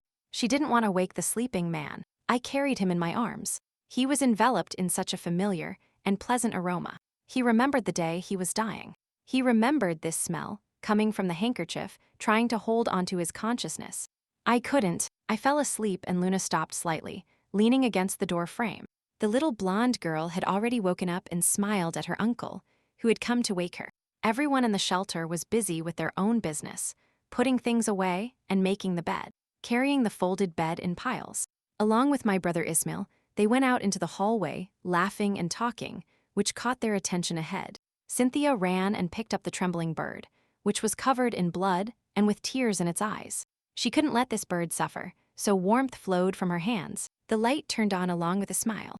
The girl laughed. She had tricked her brother, and the bird in her hands came back to life. And now it chirps cheerfully. The bird flew away, and the children tried to catch it. Quickly, before attracting anyone's attention, they became alarmed. It flew backward and aimed at the girl. She got scared and protected herself from the attack with her hand. They looked at each other, laughed, jumped into fists. The bird was happy. It was saved and found freedom. The man's voice distracted the children. He smiled and asked them what was happening. They were very excited and joyful. The uncle gently stroked Cynthia's head and praised her, but the child darkened his face, and he lowered his head.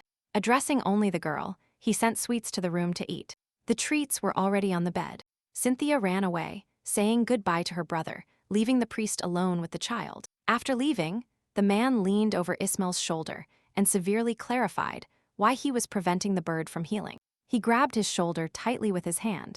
He reminded him not to interfere or dissuade him, and the young man began to sweat. The man chuckled, pleased with the boy's answer. At first he got angry, but then an evil smile appeared on his face. He promised to advise the boy, began to praise him, and say that he was smart and resourceful, so he would succeed. When leaving, he also reminded me to write down everything Cynthia did in the diary. The boy exhaled in agreement. Ismail stopped near the door and knocked decisively. He called the girl and murmured that she was good and wonderful. The boy looked through the half-open door and saw a girl talking to someone and holding something in her hands. I looked closer, and it turned out they were wooden dolls that Ismail had carved for her. This reminded him of a night when the woman asked Cynthia to stay with her uncle for a while, and then she would buy whatever she asked for. And the girl was left alone. In her hands, she still remembered the warmth of her mother. Her last words were of love for her. Tears streamed down her cheeks. She pressed the dolls against her chest. She closed her eyes. They didn't keep their promise, but they said they would be back soon. The baby's parents died in an accident. She was still small, so her uncle, the current director of the orphanage, took her in. During dinner, waving his pen, Cynthia talked about the bird, sharing her emotions and joy. Her uncle asked her if she was hurt and how her head was spinning in different directions. Everything was fine. The man tirelessly praised the girl. This time he stroked her hair. Divine power belonged only to her. Ismail, looking at them, bowed his head. Hearing about the beautiful Cynthia hurt him every time. The girl ran away and wished everyone good night.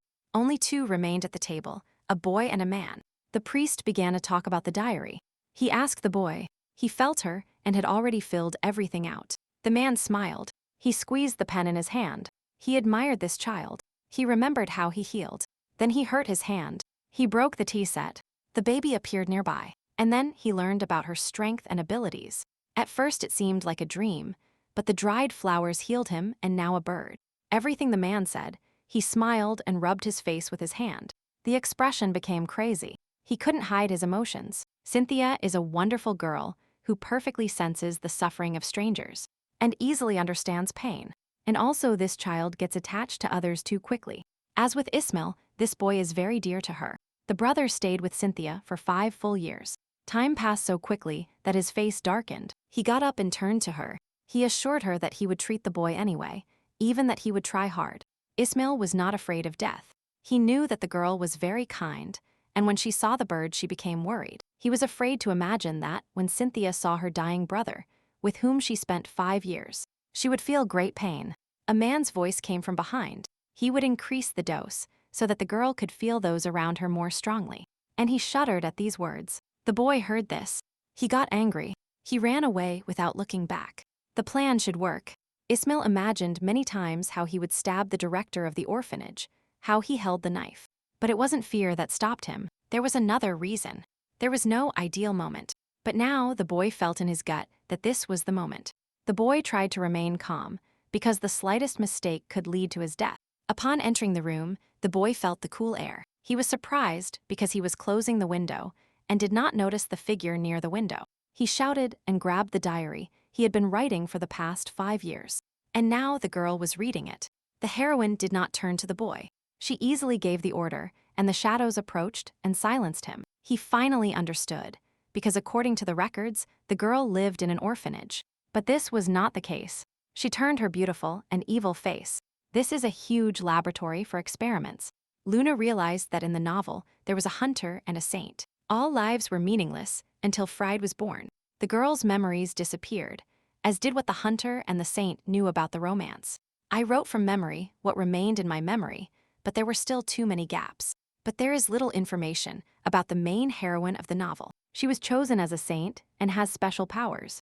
The strength in the girl slept peacefully, without manifesting, until her uncle cut himself. She healed this wound, but being a priest, he went mad. He even killed Cynthia's parents, made everything look like an accident, and madness took hold of him. The novel spoke from the perspective of the girl herself, so she wrote what she believed. And she believed, considering this place a shelter. Her uncle tried to reveal the girl's divine power. To do this, he imprisoned her in a kind of prison. He built an orphanage, and thus this anomalous place appeared, where he gathered children for him. No one cares about nameless children. Ismail was one of those children. This bastard chose him as an assistant because the young man was intelligent. In the original, the boy could not stand all the harassment and killed the director, helping Cynthia to escape. Immediately after the man's murder, Ismail could not escape. He was caught at the crime scene, captured and brought before the priest. After joining the church, he was able to rise to the rank of cardinal, but he spent his whole life in the church. Luna realized that the boy was simply a minor character who supported Cynthia, and she could not kill him. And while he trembled with fear, anticipating his end, the girl simply passed by. As soon as the heroine went out into the hallway, her uncle attacked her with his sword, the same man who went mad. The man loudly called Ismail and ordered him to take the chain in his hands, and he himself broke out in a sweat. Together they chained a beautiful stranger, with her blonde hair framing her face, and her head resting on her chest. Monsters were targeting the bright girl, the uncle decided. Then he turned to the boy to see if he had said anything. He thought for a while, looked at the boy, narrowed his eyes, and offered to heal him with Cynthia's divine power. Now they have this vampire, so Ismail will be safe. At such words, the boy shuddered. The boy did not want the girl to suffer. He couldn't even commit suicide. He regretted it. Ismail exhaled. He felt relief upon hearing the words. He had endured so much and could no longer bear it. I could barely contain the rage I had been accumulating for years. Now she was ready to go out. I couldn't control my emotions. When the man realized that the boy was not listening to him, he got angry and turned to him, scolding him. He got angry, began to scold the boy, calling him a useless bastard since he wasn't listening. And he didn't understand what was being asked of him. Ismail lunged at the man with a dagger, putting all his anger into this blow. And resentment, a mixture of emotions on his face. The man fell to the floor and began to move away from the boy, who dropped the dagger. And he lowered his head. He picked up the knife, turned around and looked with eyes full of madness. He was in no hurry to attack. He hesitated. There was sweat on the director's face. He stepped back and calmed the boy, apologizing for what he had done, but it was too late. The boy had accumulated too much resentment. He didn't listen to anything the man tried to tell him. He had already lowered his dagger, but the invisible shadows grabbed his hands. The director quickly oriented himself and changed his attitude towards the boy. His problem was over, so he got angry and was about to hit him. Cursing him, the man's plans were not destined to come true. The girl's hand stopped him and grabbed him by the nape of the neck. Then she turned to the boy, who was looking at her from under his forehead, and offered to make a deal. A cold smile touched her lips. Her hands held the director's head. His forehead was bleeding. Take care of this guy. But there was a condition. They must obey her now. Ismail clarified exactly who. The girl and him. He did not agree. He did not want anyone to use Cynthia's power. So he froze and began to listen as the girl explained what would happen if he let the director go. She admitted that she also needed this strength, but unlike this man, she pressed his head harder against the wall. There would be no experiments. The boy still doubted the stranger's words, but she could have simply taken Cynthia away. She pointed intentionally. He wondered why the lady hadn't done this yet. She didn't want to upset the boy, who had already suffered enough. The character's red eyes watched the boy intently and saw his torment. What he wanted to believe and trust. Luna did not hide it, and said that she had been watching the girl all day and realized that she was smart. Because to survive here she had to obey. She had invented happiness in this place. Ismail fell silent. The girl took his silence as consent to the deal, about which she informed. She ordered that Cynthia be taken and left, giving instructions on exactly where to go. People would meet her and put her in the carriage. As for the director, the boy stuttered, but Luna promised that he would no longer attract the children's attention. The boy left. He didn't ask anything else. Then the man turned his head, although this action was difficult for him because she was squeezing him tightly. He asked her to loosen the grip, and a shy hope shone that she would let him go. His face turned pale. She would simply kill him. She is no longer a child, but she believes what they say. He tried to extort his freedom from her. If he left her there, he would tell her a lot about the girl. His pitiful attempts to survive were unsuccessful. She didn't even listen to the man's shouts about divine power and abilities. She moved her shadow, and he fell silent abruptly. Drops of blood splashed on her cheek. She made a deal with the boy. Now he will not bear the burden of a murderer. Cynthia was sitting in the carriage. She leaned forward with interest and asked about the bodyguard. Ismail looked openly and smiled, telling the girl that the director had found someone who could take them in. And the girl seemed to accept it and even became happy. But the question about her uncle darkened the boy. He answered her and gave a reason. Someone woke the boy up. He slightly opened his eyes and stretched sweetly, his hair falling over his eyes. The carriage stopped. The girl exclaimed upon looking. They had arrived, the castle amazed by its grandeur. Cynthia had already gotten out of the carriage. The butler received her. Ismail was outraged. He was shouting. It was important for him to know where they were. They looked around the place, huddled close to each other. This is a large estate. The children doubted that this was where they ended up.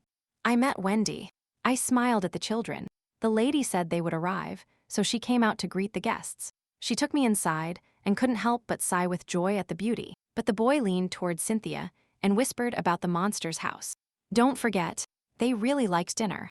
They clicked their lips with satisfaction, closed their eyes, and enjoyed the food. For such a delicious meal, the boy lost vigilance and shouted at the girl that she shouldn't have been so distracted. After changing clothes, they went out to Wendy's. Today, she made a big impression on them. The maid informed the children that she was downstairs, as was the doctor. If she needed anything, let her know. While the girl was talking, the children's attention was drawn to a door at the very end of the hall, and they couldn't resist asking. This room is occupied by someone. She didn't go into detail. She kept the conversation to herself and the fact that it was on the second floor. A dark-haired girl appeared. She covered her mouth with her hand. She looked at the boys. They still didn't know that it was Luna. She walked forward and leaned toward Cynthia, asking if they liked everything, and if there were any inconveniences, and she seemed friendly. Ismail protected the girl with himself and answered that she was scaring her. The determination in his eyes was steely, his eyebrows furrowed, and his gaze menacing. The lady laughed, brought her hand to her mouth, exclaimed, and the boy was surprised. She was not that vampire, but she was still related to the monster. I asked Wendy if the doctor had checked on him, but she was busy in the storeroom, and the heroine was about to follow her. The girl's hand shot out and fell on the girl's head, stroking it, causing a blush to appear on her cheeks. Wendy accompanied little Ismail to his room, pointed to the door, and did not linger. A blond boy with a sad look came out of the room that they were asked not to approach. Cynthia was embarrassed. Lion looked directly at her, and I remembered the girl's words that the room was empty. The little girl was pulled out of her thoughts by her brother's voice, who asked her what was wrong. She was confused and did not immediately answer the question. Upon entering the room, Cynthia couldn't hold back a moan of joy and placed her wooden dolls near the window. The doctor came in and smiled. She scratched the back of her neck. She said that Luna asked to see the guests, as if making excuses. She said in a low voice, Ismail blocked the girl with himself again. He warned her not to come near. The children distrusted Jella. The woman laughed and leaned towards the boy. He thought she didn't look like a doctor and repeated the request again. Jella grabbed the boy, squeezed him, and pulled out a syringe with a needle. She needed to check if the boy was healthy, and the girl too. The little side character knew that the girl was thin compared to other children, but he was sure that his uncle's medicine was safe. Although Cynthia shuddered when her turn came, she obediently did everything the doctor asked. Seeing that the girl was a little nervous, Jella distracted her with conversation while drawing blood from a vein. A little later, the examination was over. The woman praised her physique. Wendy intervened, wanting to give a tour of the estate. Suddenly Luna appeared, lunged like a shadow and appeared. The doctor expected a quick appearance. The children's examination revealed nothing special, but little Cynthia didn't finish speaking, referring to a blood test that only this one would yield, and now it was her turn to return to the warehouse. She made a comment about the clothes. She noticed that the doctor's hair had been cut. She took it off and was already at the door. She left. She stared at the boy. He shuddered, tensed up, and disliked the girl's gaze. She waved her hand. She wanted to greet him, but Ismail ran away. It would be even better, Luna decided. No need to get attached. A week later, the children had already gotten used to it. The girl hugged the maid with a cute bear and smiled. The girl asked about Lady Luna. The maid answered calmly, even smiled and told her about her work on the Schlaf estate. Walking to the table, she noticed with admiration the scaly castle that Wendy was setting the cutlery on. And she agreed. She slightly bowed her head, smiled softly. Her cheeks flushed. The lady is a good person, the girl thought. Luna and Leon were near the fountain. The boy looked at the girl and smiled. The sun shone on them. Cynthia saw them together, stopped, brought her hand to her mouth, and assumed that the girl was heading to the estate. I paid attention to the boy. He was completely different. He wasn't the same one I saw then. The little girl was a bit annoyed. She didn't understand what they were talking about. Ismail shouted to play hide-and-seek. She turned to him. She put her hands on her hips. She spoke offendedly about the library. The young man tried to justify himself. They will definitely play after lunch. The boy started counting, and Cynthia happily ran to hide. She found the perfect place to hide. Her own legs led the maze to the garden. She ran towards a huge place where she wanted to hide, not thinking about anything at all. She stopped thought. She brought her hand to her mouth. She didn't know this place. It looked like a warehouse, but she couldn't see any exit. She saw Dr. Keela, was glad, exhaled, and was about to run to her and even call out. The woman raised her eyes, and her hands were wiping blood. There was a lot of it, and the handkerchief was no longer enough. The little girl's heart beat wildly in her chest. She managed to hide, and now, with wide eyes from fear, she clenched her fists and whispered the word blood. And the doctor, meanwhile, decided that she was overworked and walked away. From the warehouse, she had already heard about the warehouse. I was scared by the blood on the doctor's clothes. She didn't understand what was happening. She looked from her hiding place. She saw Jella leave. She didn't call out and simply decided to wait. She ran to the doors, but bumped into the chains that kept the room locked. And she touched them with her hands. She screamed and called out. Suddenly, someone was there. She froze, listened, heard someone breathing. It got even worse. My heart pounded hard in my chest again, and I realized that there wasn't a person there, but probably an animal. She raised her hand to open it, but Lion appeared behind her and warned her not to dare to do this. And she froze with her hand raised. I saw that same boy and started saying that there was a very dangerous animal there, and it was better to leave everything as it was. Until that moment, Luna had been talking to the boy. It was about some kind of letter, and he was happy to have time. Thoughts and memories arose about the day she gave Lion a scarf. He became braver and spoke with her more often. Now the boy suggested they think about the scarf. He would look for it and make it for her. The girl became serious. Her voice sounded rude. There would be no meeting with the knight. She brought her hand to her hair. She clenched her fists. A bead of sweat ran down her cheek. That's not the point, he tried to answer her. Finally, he sincerely admitted that he only wanted to earn Luna's good attitude. And he smiled sheepishly. The heroine heard this, nodded, and simply turned around and was already leaving. The boy was left confused. He remembered his promise to the Count to hide his identity, to hide who he really was. But for how long the young man did not know. He supposed that, when the sister ascended the throne or died of old age, she would definitely not be happy that her brother had risen from the dead. He feared that if someone found out about him and reported him, Lion's quiet life would come to an end. For the first time he wanted to live, and he would, but for that he needed strong support, which already existed. He clung to the moon. Everything went according to plan. I started using flattery and constantly talking to her, asking and clarifying. But this girl appeared, constantly looking at her lover with admiration. Even Luna noticed that the boy avoided the children, but she laughed. There was no chance to greet them. The character understood that the boy deliberately avoided the guests. She even liked it. She needed to stay away from Cynthia. Lying on the bed, Lion looked at the ceiling, with his hands behind his head. Thanks to being a vampire, he heard everything perfectly, and now he was trying to figure out where the people who talked about the test results came from. The boy heard information concerning the girl, and his eyes opened in shock. When he accompanied Luna to the carriage, she clarified that these two would be sent for training, and she would accompany him, and he eagerly awaited an answer. The boy realized that the girl was only kind to these children. He got annoyed and lowered his gaze. He wanted to become one of them. He got angry with himself, shook his head, and began to convince himself that he only needed the moon for his interests. It was no secret that the Shlove house had power and privilege in the empire, but their descendants never took advantage of them. In fact, they didn't have time for this. They completed 3 tasks. They laid the foundations of the estate, participated in political battles, and exterminated monsters. Luna encountered a large creature that was sitting with its back to her. The encounter happened unexpectedly. The animal turned around. They did not expect traitors in this territory. The girl was not afraid. She came for a piece of sword. The heroine went hunting. The goal was to destroy monsters. It was all for the good of the children of the Schlaf family, because the monsters of the sacred lands considered her a traitor. And now the creature wondered if it would kill him, but it came to warn him and save him. She thought that this was not a rewarding task. She simply replied that the time for him to die had not yet come, and she stared intently without taking her eyes off him. The monster did not listen to the end and pounced on the girl, but she dodged him and was chained. His eyes glowed, his fangs shone, sparing no one. It didn't work, the creature howled. The chains thrown by the moon hurt him. He howled. He bit the chain in his mouth. Blood flowed from his mouth. It coincided with the moon's owner that she loved baby meat, because it was juicier and tender. They raised people as if they were cattle. The beast narrowed its eyes and cursed, because they were out of control. Luna chuckled. She understood this creature, because people started hunting them and the monster hadn't eaten in a long time. The monster grabbed her head. Hunger took over him. Consciousness faded. Now only one thought beat in his head.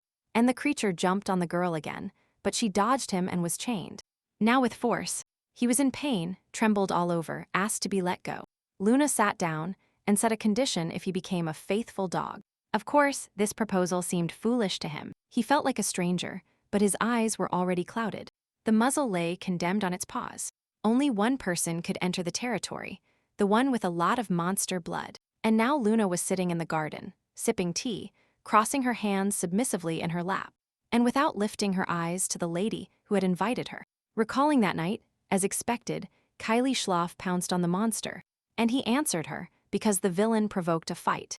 Although at first it seemed that the girl couldn't cope, but with the help of Nima's sword, she struck the decisive blow. And now Kylie approached her with an expression on her face that you couldn't even imagine.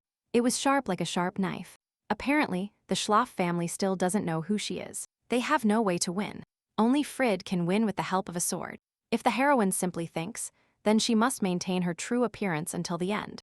As if it were a game. Few people knew that the moon and the moon's owner were the same person. A simple plot twist at the end. She wouldn't make hasty decisions and then wouldn't be revealed. The two women were chatting pleasantly in the garden. Kyla was asking about the house contest, but the character knew little about it. I heard that a girl should also visit it, an offer they couldn't refuse.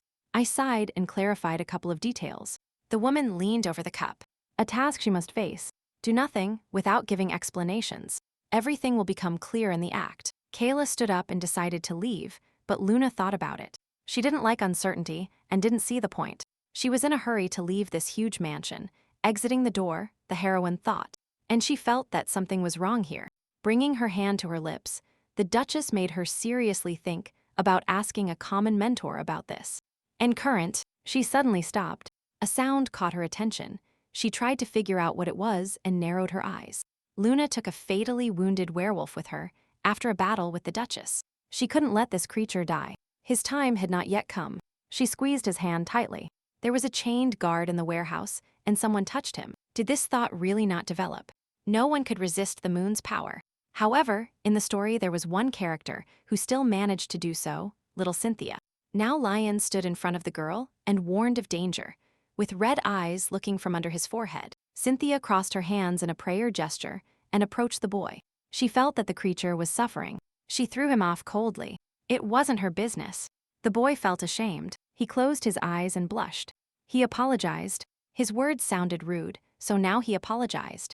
The girl and the boy were still talking when Ismail ran hastily towards them, shouting his girlfriend's name. He stopped. He exhaled with joy at having found him. He had to run a long time looking for him. Lion looked and his red eyes shone. He heard that the young man who had run up was interested in him. Ismail blocked him with his back and stretched out his arms, yelling at the boy to leave. Because his red eyes betrayed his connection with the monster, he gave up as soon as he heard about the monster, shouting his questions, the boys yelling at each other, wanting to find out theirs. Ismail pressed and Lion made excuses that he didn't want to cause harm and was only warning. Cynthia nervously fiddled with her hands. The girl tried to intervene, but the sound distracted her. She looked back and saw a hole from which a voice was coming. Without thinking twice, I looked through this hole. The girl's curiosity was very great, and she called out. She fell. It turned out to be a much larger hole, and in the darkness, the girl felt something soft. When the boys looked around and saw that Cynthia was gone, they started calling her. Lion was distressed, even though he had warned her. At first the girl didn't understand that it was a puppy, but then she realized it was too big. She felt the wound, brought her hands together, wondered what to do and scared, turned around. Luna ran through the forest. She ran to the warehouse, cursed, sped up and pushed herself. I stopped near the warehouse doors. I saw the boys trying to open it. There was a girl inside. She nervously opened the door. She burst in and screamed. Her hair was flowing behind her. Her movements were jerky, and fear flooded her. She had only time to exhale, because in front of her a beautiful scene unfolded. Cynthia was stroking the monster's belly. The latter was lying on its back like a dog. Upon seeing the woman enter, everyone shuddered. The girl started to babble as soon as she whispered the lady's name. Ismail ran in. He saw the baby, shouted, asked about its health. Luna was silent and dripping, her pale face betraying mixed emotions. She approached the monster, smiled and turned to her brother, showing him a large puppy. He crossed his arms over his chest and frowned. Luna awaited an explanation about this matter. The monster covered its eyes, covered its nose with its paw. He couldn't explain. There was nothing to explain. The large creature began to make excuses. Luna and the monster stood up and had a conversation. She noticed that he could hold a conversation. The wolf felt offended. He was unique in his kind, so the comparison is inappropriate, especially with those pitiful creatures. The character was perplexed. He was interested in showing weakness or something else, since he couldn't eat a person.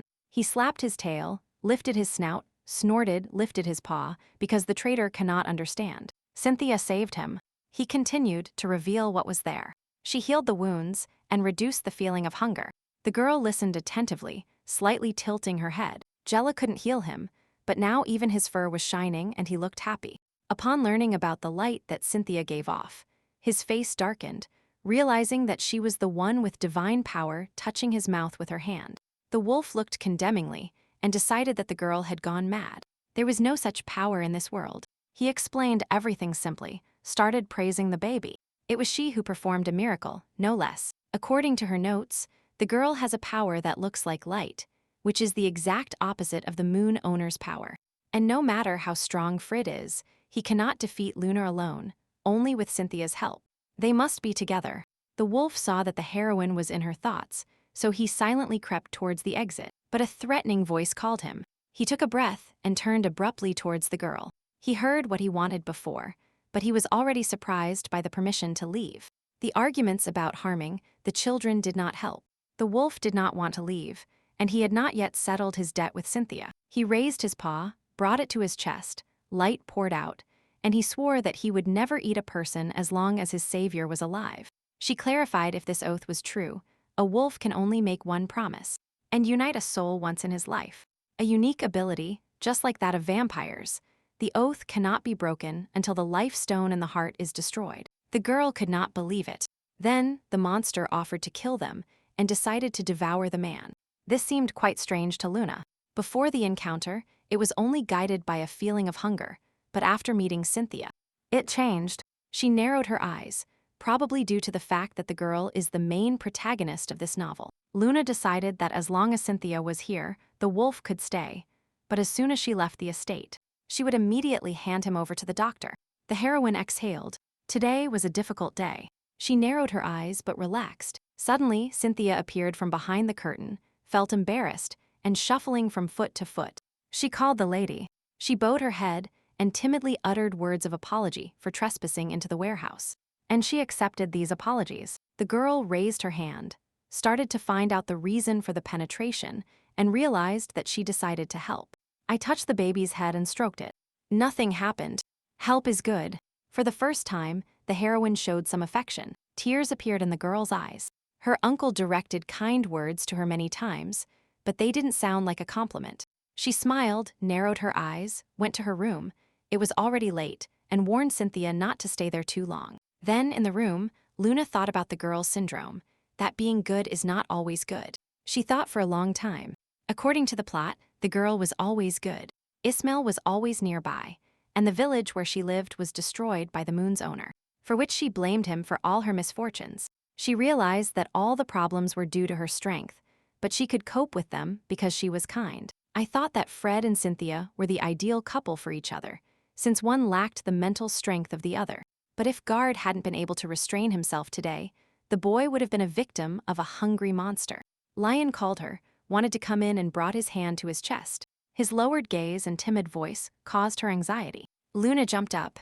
She saw through the window that the sun was already setting, which meant that the image would begin to change. The boy had come at the wrong time. He leaned his forehead against the door on one side. The girl looked and asked him to listen. She reminded the character of the 3 conditions. She wasn't angry with him at all for what happened, but she wasn't ready to reveal her identity. She clenched her teeth and touched her face. That irritated her, but her blood flowed in Lion. Disappointment and ridicule surrounded the girl. All sensations began to merge in consciousness. Lion knocked on the door and apologized, but tried to justify himself. He didn't want to let the girl into the warehouse. A voice came from behind the door that he already knew everything and should go to his room. It was already too late. She never opened it to him. Then a blonde girl looked through the door. She saw the package. She picked it up. It was a gift. Unwrapping it, she saw a snow-white scarf and a blue letter L carefully stamped in the corner. The next day, Wendy saw the scarf and said that Lion was trying very hard. And when she heard this, it was pleasant. The maid said that the boy asked to be taught embroidery. It seemed that Luna urgently needed a scarf. She looked at the scarf in her hand. Aristocrats always buy them as decoration, said Venda, and chuckled. Luna exhaled. She was curious how the girl knew such things. The maid looked up, expressing all her emotions. Several people gathered to attacking the straw effigy standing in the center. Luna approached Frid, but he was at the training ground. She wanted to watch him, but the boy was too busy. The heroine watched the training and noticed that they had improved. Kyla gave orders. The boys worked in harmony. The boy caught my attention. She looked closer and recognized Frid, skillfully wielding a sword. He turned around, heard a man turn towards her, and offered to take her to the room. The training would take longer. She stretched thoughtfully and brought her hand to her mouth. The teacher did not remember if he always did this. I remembered the Duchess's words, who was sure that a mentor's role was to do nothing. But that didn't suit her. And while thinking about the woman's behavior and the plan, they slowly approached her. He expected to help her master it with strength. That was the plan, but he didn't understand why he didn't like it now. She looked again at the person who had approached. Benji stood there under an umbrella, closed his eyes and raised his hand. The conversation turned to the boy. They praised his endurance. The father admitted that he also knew nothing about training. His face darkened. Kayla recognized the boy's talent early on, and so the exhausting training began. She smiled and realized that the man's and the woman's opinion did not match. His fear for his son was stronger. The servant indignantly yelled at his mentor, but a snap of his finger silenced her. Benj smiled at the girl and began to talk about the duration of the training, hinting that he would leave the boy. After walking with her to the estate, he turned around and with a sweet smile told her his attitude towards his son. Everything he does makes sense. Suddenly, they were interrupted. An unknown girl with a bottle in her hand and dirty pants was walking towards them. She looked fearfully at the person who entered. She seemed familiar. A bead of sweat ran down her cheek. I thought this man was Jack. He was approaching them with an unsteady gait. Luna was silent. Benji's change in behavior was surprising. He put a smile on his face, and he brought his hand to his chest as a greeting. Irene wanted to visit her nephew, but heard that they had left for the Scaly Castle, and she followed him, stumbling as she approached. She grabbed his shoulder with her hand and asked for money, as she needed to borrow money to get here. Luna exhaled, crossed her arms over her chest, and decided to watch the comedy from afar. But this girl reminded her of Jack at his worst, seeing how she behaved asking for money. The young man is the founder of the Schloff family. The erased and rewritten history. Before meeting Luna, he often drank and gambled. Now this woman is causing a scandal, destroying her life just like her ancestor. Bank tried to push the furious lady towards the office, but she didn't like the result. The girl sighed heavily again. The observation lasted, and then the Duke called Luna. She tried to blend in with the furniture. She did not want to interfere in the family dispute. Fried's appearance reassured those present. Everyone turned when the boy shouted, recognizing Aunt Irene. The man clenched his teeth. The training ended. The woman spoke sweetly and turned to the boy. Fried bowed and smiled. Irene opened her arms, and her sincere kindness was reflected in her eyes. Suddenly, a woman found herself on the floor, with the tip of a sharp blade resting on her. And she exhaled. The only heiress was in front of her, a black-haired girl beside her and sharp features. Irene began to tremble. She tried to crawl away, joked about sitting down, and would have quickly put away the weapon. I noticed a tattoo and remembered that a person also had one. An ordinary person wouldn't even notice it, but the villain would not. I thought the tattoos were even the same. A boy grabbed her sleeve while the altercation took place. Irene kept swearing she is from the Schloff family because she wanted to touch her nephew. She got very heated. Resentment bubbled inside. She pointed her hand at the moon, and by the way Fritz held his hand, she shouted indignantly. And touched him. The sword in the knight's hand did not lower. Her gaze fell on the teacher, and even the boy's timid voice did not change the situation. The dispute between the knight and Ian did not stop. It was about the child's protection. The imperial family always doubted Schloff and watched them for their power and strong position. The duchess's husband and son stopped by order of the imperial family, and it was a warning that everything has a price. As soon as they took Frid to the castle, a knight was assigned to look after him and protect. Benji approached them. He wanted to stop the scandal. Otherwise, everything would get worse. Suddenly, the knight was surrounded by the Duke's people. They were about to attack. Everything started to spin. They heard what Irene was pushing. The man feared that if the knight's blood was spilled now, there would be war. So he shouted and tried to stop her. Kayla suddenly appeared, looked at the crowd, laughed. No one invited her to the party. Irene was sitting at the table in a beautiful black dress, her hand resting on her cheek, and the other holding a glass of wine, authoritatively ordering the servants, and asking for more wine. The servants whispered among themselves. The woman pushed them too hard and looked down tiredly. They moved away from each other. It is dangerous to say that. They will hear it. She rejected it and exhaled without fear. In this place where the maids were, Luna sat down. Thoughtfully, she put her hand under her head and realized that the heiress's place was not Kayla. At the age of 15, the father sent the girls for a test, after which Irene was fine.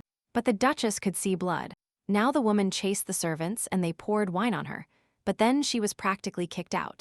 And the Duchess became heiress. The commotion Irene caused quickly stopped thanks to Kayla. Her composure and joy achieved the result. Luna couldn't stop thinking about everything, even sitting in the carriage. Her thoughts wouldn't leave her head. Now, Kylie and Bench's training was interesting. It was surprisingly different. I remembered a conversation with the Duchess. She certainly loved her husband, but considered Frid's education better. People are always afraid of monsters, according to Kyla. The Schloff family should not give in to fear. Her sister was ideal for the role of heiress, and could become a better duchess than a woman. But when you give in to fear, when you let yourself be dominated, you fall behind. which is what happened to Irene. I went to the twins' estate. They beamed with happiness and competed with each other to talk about their construction. She put her finger to her lips. She thought she should probably run off another time and looked away. The children gave in. They didn't want to let Luna go.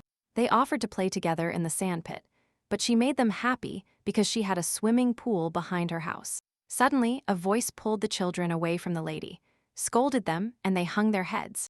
And they exhaled in fear. The twins' father approached, bowed his head, and apologized to the girl, but she was in no hurry, so she laughed. The children began to shout excitedly and interrupt each other. They were eager to know about the encounter between the moon and their father when he was little. Like the Schlaf family, the Ernal family had few heirs. After an intense physical examination at an early age, and after a physical aptitude test, the head of the house visits Luna and introduces his heirs to her. Luna crossed her hands over her chest and told the little ones that she also saw their father when he was 7. They shouted and couldn't believe it. She also told the story of how one day a boy brought her flowers and stood there timidly, not daring to return them. The man cleared his throat. Everything was ready for the meeting. Louis and Jude should have left the mistress alone, but they shouted indignantly. They liked the story. The father's voice abruptly changed. He became stricter and scolded the boys, sending them to their room without any further ado. The children left, turned around, said goodbye to the lady, and reminded her of the invitation to visit the pool. While having a cup of tea in the office, she did not beat around the bush and immediately asked a question about the delay of the Schlaf family, looking at Alan and waiting for an answer. She was also worried about Kyla. She is not mentioned in the novel. When the action occurred, Frid was already a monster hunter. After the child's birth, the heroine began to follow the Duchess. Since her birth, she had a wonderful character. Kylie did not give Luna complete information. It was about a small child. That is the problem. Alan began to talk about the test in the Schlaf family. The older he gets, the more dangerous the test is. As soon as the last one is completed, they become heirs. This story is over 100 years old. Just then, the villain got tired of waiting and stayed seated until Fried was born. He continued to talk about the test, about what happened in the first test, where and how it could be attributed to an accident. This also happened. About the last test, we can say, after a minute of pause, the man continued, that they are not passing it alone. The test can be started by anyone who can be the heir. Now the girl understood who the maids were talking about. Kyla was 14 and Irene 17. The character let out a long sigh. Tests were carried out during that woman's growth period, and Frit is still small. He is not even 10 years old. It is too early. She gave the order to inquire about the house competitions. Every time she looked at Alan, his arrival and requests were burdensome.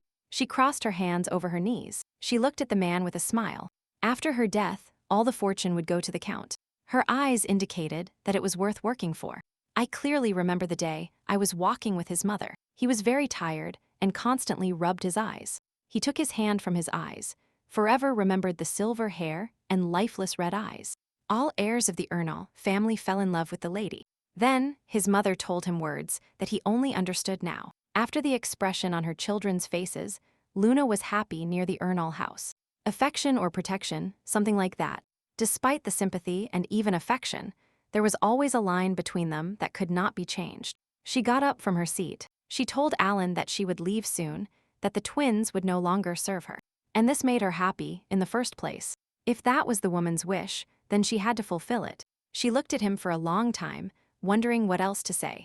Alan could not resist asking her a question about the child, whom she loved very much, and what she was going to do with him. The heroine was surprised not to think about Leon, as if he were an inseparable part. That scared her. That drove her crazy. She clasped her hands, got rid of the relationship, made a decision and notified the man. The Count was worried that this child would disrupt his lover's plans and offered to take care of him instead of her. Little Lion Nock seemed scared, and this did not disappear. The first Princess Hedwig was an ideal candidate for the throne, loyal to everyone who took her side. Poor Lion found himself between a rock and a hard place. He had even fewer chances of victory than the third prince. Unfortunately, his name will be erased from history and from the memory of the people. The child's fate is already unhappy, and he was also unlucky enough not to meet the moon owner. Alan's thoughts were busy thinking about the prince and the girl's true appearance. No one could guess what the child's reaction would be. He tilted his head and was completely overwhelmed by thoughts, wondering what would happen. because strength appears when pain is provoked. Cynthia, dressed in a formal dress and blushing on her cheeks, called Luna, and looked at her with anticipation. The girl approached, rested her hands on her knees, excitedly explained what had happened, and worried. A beautiful crown was made of white flowers with a yellow center. It was made by a girl. Embarrassed, she looked down at the crown in her hands. Ismail taught her to knit and wanted to give it to little Luna. The girl's look, disbelief at the girl's first attempts to get closer. After the story with Guard, the relationship between them became tense. She didn't want them to be friends. She understood that Cynthia was trying to be a good girl, so she grabbed the crown and almost snatched it away. She raised her hands and brought them down over her head, showing off in front of the girl, because she did everything right. And she asked. She took it off and gave it to the little one. Would it be better if she helped try on the crown herself? The little one was confused. She put it on and straightened the crown. Then, fearfully, she withdrew her hands and brought them to her mouth, wondering if she had done something unnecessary. She carefully wiped the dirt from the girl's hands. She got dirty and carefully held it. She did not expect such kindness from her. She exhaled. She warned that she needed to wash her hands and asked if she was bored of playing alone. She lowered her eyes. Luna got up, asked only one question but so many answers. Many thoughts. Unexpectedly for everyone, a proposal for a picnic was heard. The girl exclaimed with eyes shining with joy. And questions began to arrive. I wanted to take everyone to the picnic if Ismail was allowed to take me, but I had my doubts about the guard. When they entered the estate, Wendy was already waiting for them at the entrance with a basin of water. The girl needed to wash her hands. The heroine was surprised, and she also needed water. When she managed to get dirty, Cynthia also looked. Lion was coming down the stairs. Hearing laughter, he stopped and demanded that they return.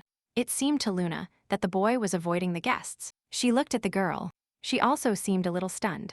The heroine noticed how the boy looked at her crown. Suddenly she took it off and gave it to Cynthia.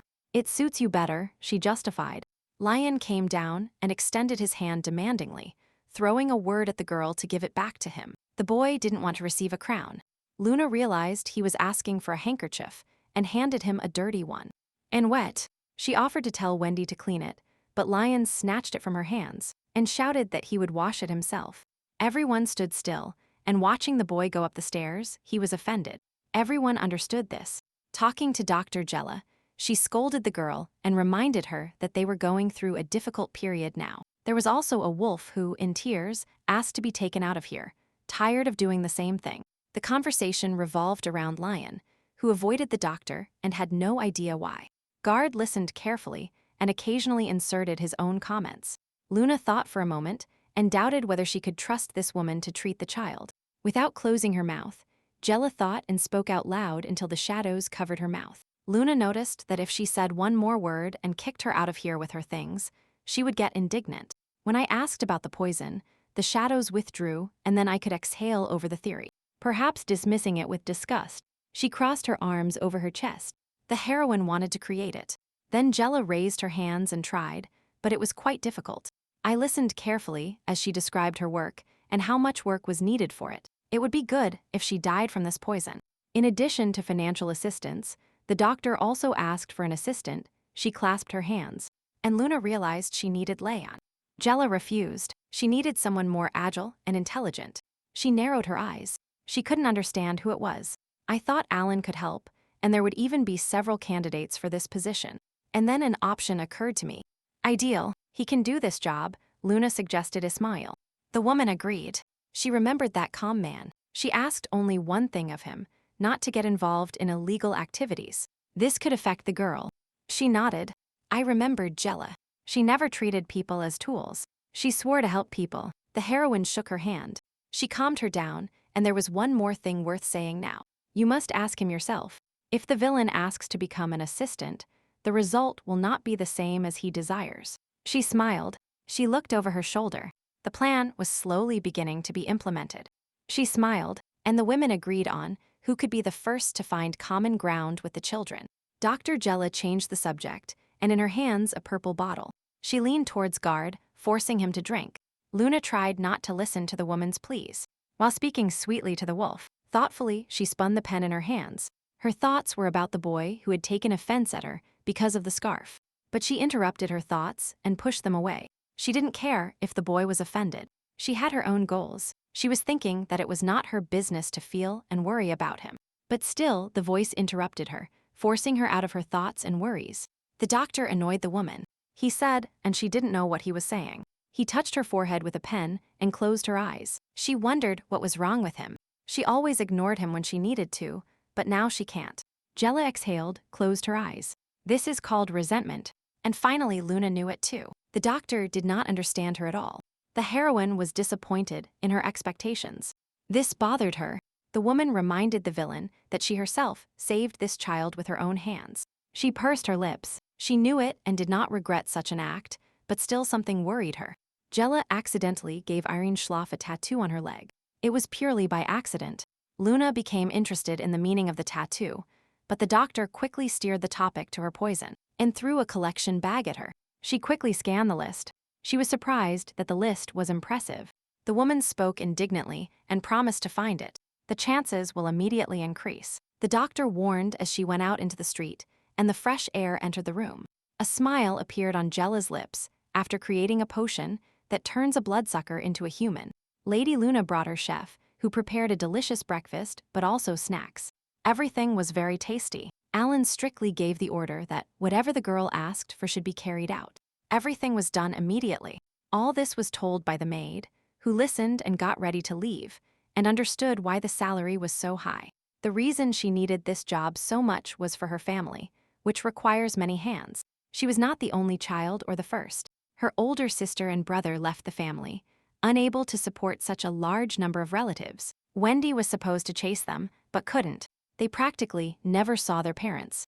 Alan warned that as soon as she stepped out the door, she would die immediately. Because she had learned too much in this office, she stopped and froze in front of the door handle. She sat down at the table again. He put the money in front of her. She was scared by such a sum, but it was only an advance. The rest was yet to come. Her gaze turned glassy when she saw the gold. She no longer had to worry about feeding her family. She became alarmed by the words about the family. This gold, this is not an advance, but payment for her life was accepted by the girl. This is how Alan and Wendy met, arising from memories. Now she was setting the table and thinking about her relatives. Ismail and Cynthia ran into the room and offered their help, very well dressed. And happy, the girl asked to take Cynthia, as they had asked her. Then the boy ran and they found him a job. I watched as the children carried the dishes, behaved kindly, and reminded the maid of her relatives. But I understood that they were completely different. And again, everyone gathered at the table. Again, a rehearsal before the event. She didn't know why she needed this. Although the company that had gathered was not very successful, Luna suggested that they simply eat. In chat, she lifted her fork and tasted the food. It was very tasty, even for a vampire's taste. Everyone ate except one. Lion didn't touch the food. A drop of sweat rolled down the boy's cheek. He bit the plate, tore the meat with a fork and knife, hitting the objects. After all, she was worried about him, so I told him he could eat. The boy flinched. They looked at each other as if engaged in a silent fight, arguing about nutrition, and they narrowed their eyes. In the forest at night, a blonde girl was caught by the hand. A boy who was considered a relative finally caught the one he had been looking for a long time. And now, on Luna's estate, the boy is not arguing. He just shoves everything into his mouth and chews it well. The girl began to watch the boy and noticed how he grimaced, as if his mouth was filled with sand. After lunch, everyone sat opposite each other. Dr. Jella announced that she had brought board games. Ismail spoke indignantly. Then the woman leaned too close to him, and her mouth distorted into a smile. She wanted to play with him. She sat next to him, kept smiling at him, found out about the library and what he studied there, and told him confidentially. He approached as soon as he heard about theology, because at one point he studied the same subject. He laughed out loud. Ismail was clearly not happy.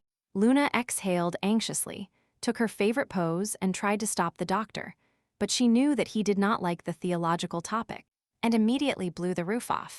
Cynthia shyly touched the heroine and, embarrassed, asked permission to play with them. Ismail, holding the book, looked menacingly and noticed with displeasure that the game was only for two. The little one was not afraid. She put her hands on her chest and was happy. She liked Wendy and played with her.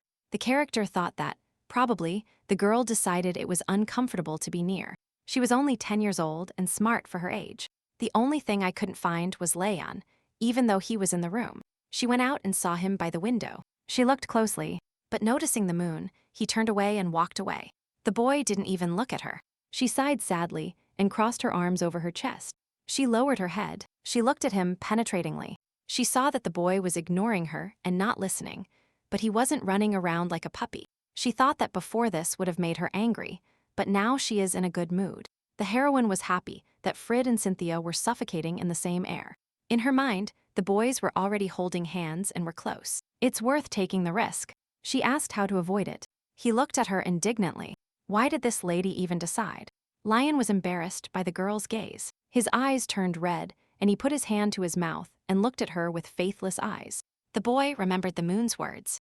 Instantly, he became serious. He straightened up and answered with complete honesty that she could not give him what he so longed for. At first, Lion didn't understand, but the heroine told him quite rudely that she would prefer Frida's company, and Cynthia, who would not receive the proper attention. She reminded him of the scarf they had given the children and noticed that, however unpleasant, it wouldn't comfort her, and she immediately warned him. For these words, the boy bowed and squeezed her hand tightly. The heroine still didn't realize it, but Lion became very fond of her. She was the first young man to become fond of, but very abruptly interrupted these attempts, for which it would only be better for him. A kind of act of mercy. The boy's face changed. He became bitter and threw his insult in the girl's face. He didn't understand why he was worse off. With pain in his voice, he asked her how he could get her attention. What should he do? He wondered and didn't understand. She leaned towards Lion and whispered to him quietly if he could kill her, thus revealing her interest in these children. At first, jealousy appeared. A man who was indifferent to everything suddenly showed tenderness towards Cynthia. Lion tried to push this feeling away, masking it with another attachment, but deep down he was already aware. And now in front of the boy, after his question, a minute later, the girl smiled. And she narrowed her eyes. Having decided something for herself, she extended her hand and demanded a handkerchief. She is willing to accept it. The heroine did not expect the boy's reaction. He kept his head down. Then she gave up and turned to go rest if she was tired. But Lion was not going to let the mistress go. He grabbed her hand and timidly began to ask her to wait, intending to say something important. He quickly said that he was doing a good job and that if the girl threw it away, he would make her a new one and put an embroidered scarf on his hand. Then he turned around and quickly started to leave. He got ready and became a different boy. He went first and left Luna standing in the middle of the room. The owner of the moon caught two children hiding in the bushes and looking for a pond. He scared them with a sharp scream. She showed curiosity towards her uninvited guests and asked about Alan. The children were confused and could not answer immediately. They raised their red eyes and crossed their hands in a gesture of prayer. When Luna called them to visit, they remembered. The father had been absent for several days. They asked the girl to play with them and finally remembered Alan. With a slight smile, the heroine listened to these boys as they argued and talked about their boredom. The girl patted the children on the head and allowed them to play with her that day, and she would notify the father herself. She took the twins to the room where everyone was. A boy ran in and greeted them cheerfully. The others seemed cautious. The lady of the estate herself turned to go find something to eat, but for now, she let the children play. Lion expected those who entered to sit with him, but it turned out differently. Then she listened to them, introduced themselves, and sighed heavily. Luna watched them for a while and closed the door, happy that everyone got along.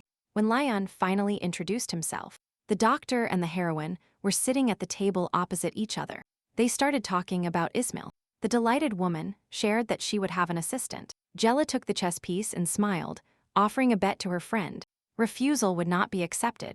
And as the doctor spoke, listening to what to ask, leaning over the table, she showed a snow-white handkerchief with her letter. She brought her hand to her mouth and laughed out loud. It seems the mistress won. Everything was unexpected. Luna got up. She crossed her arms over her chest.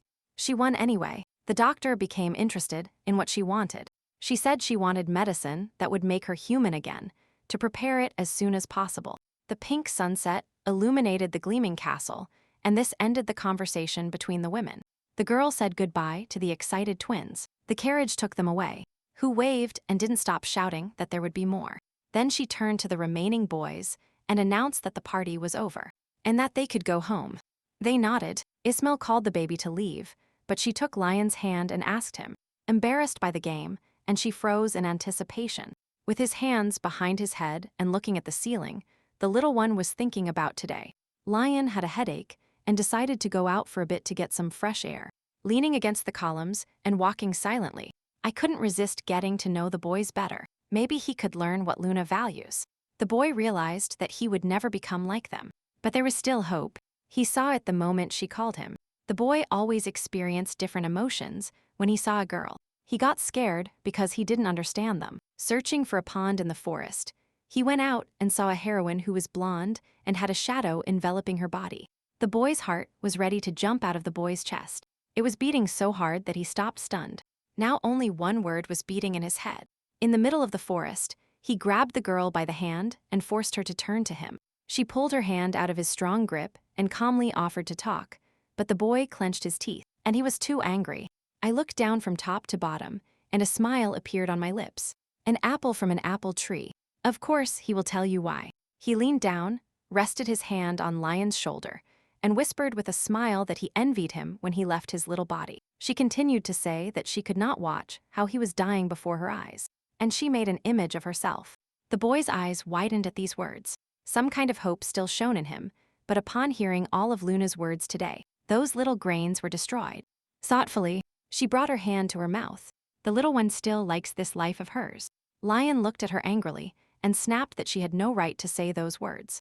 His gaze was full of resentment. She offered to take away that part of the power she had given him, and then he would die again. She lowered her head. Not now. After thinking it over, the boy wants to live. She realized that this was not what he wanted, so she offered him riches for the rest of his life. She firmly replied no and clenched her fists. I already thought I had run out of ideas, but suddenly words sounded that forced the boy to raise his head. Release. Let go. This word was ringing an alarm bell in the boy's head.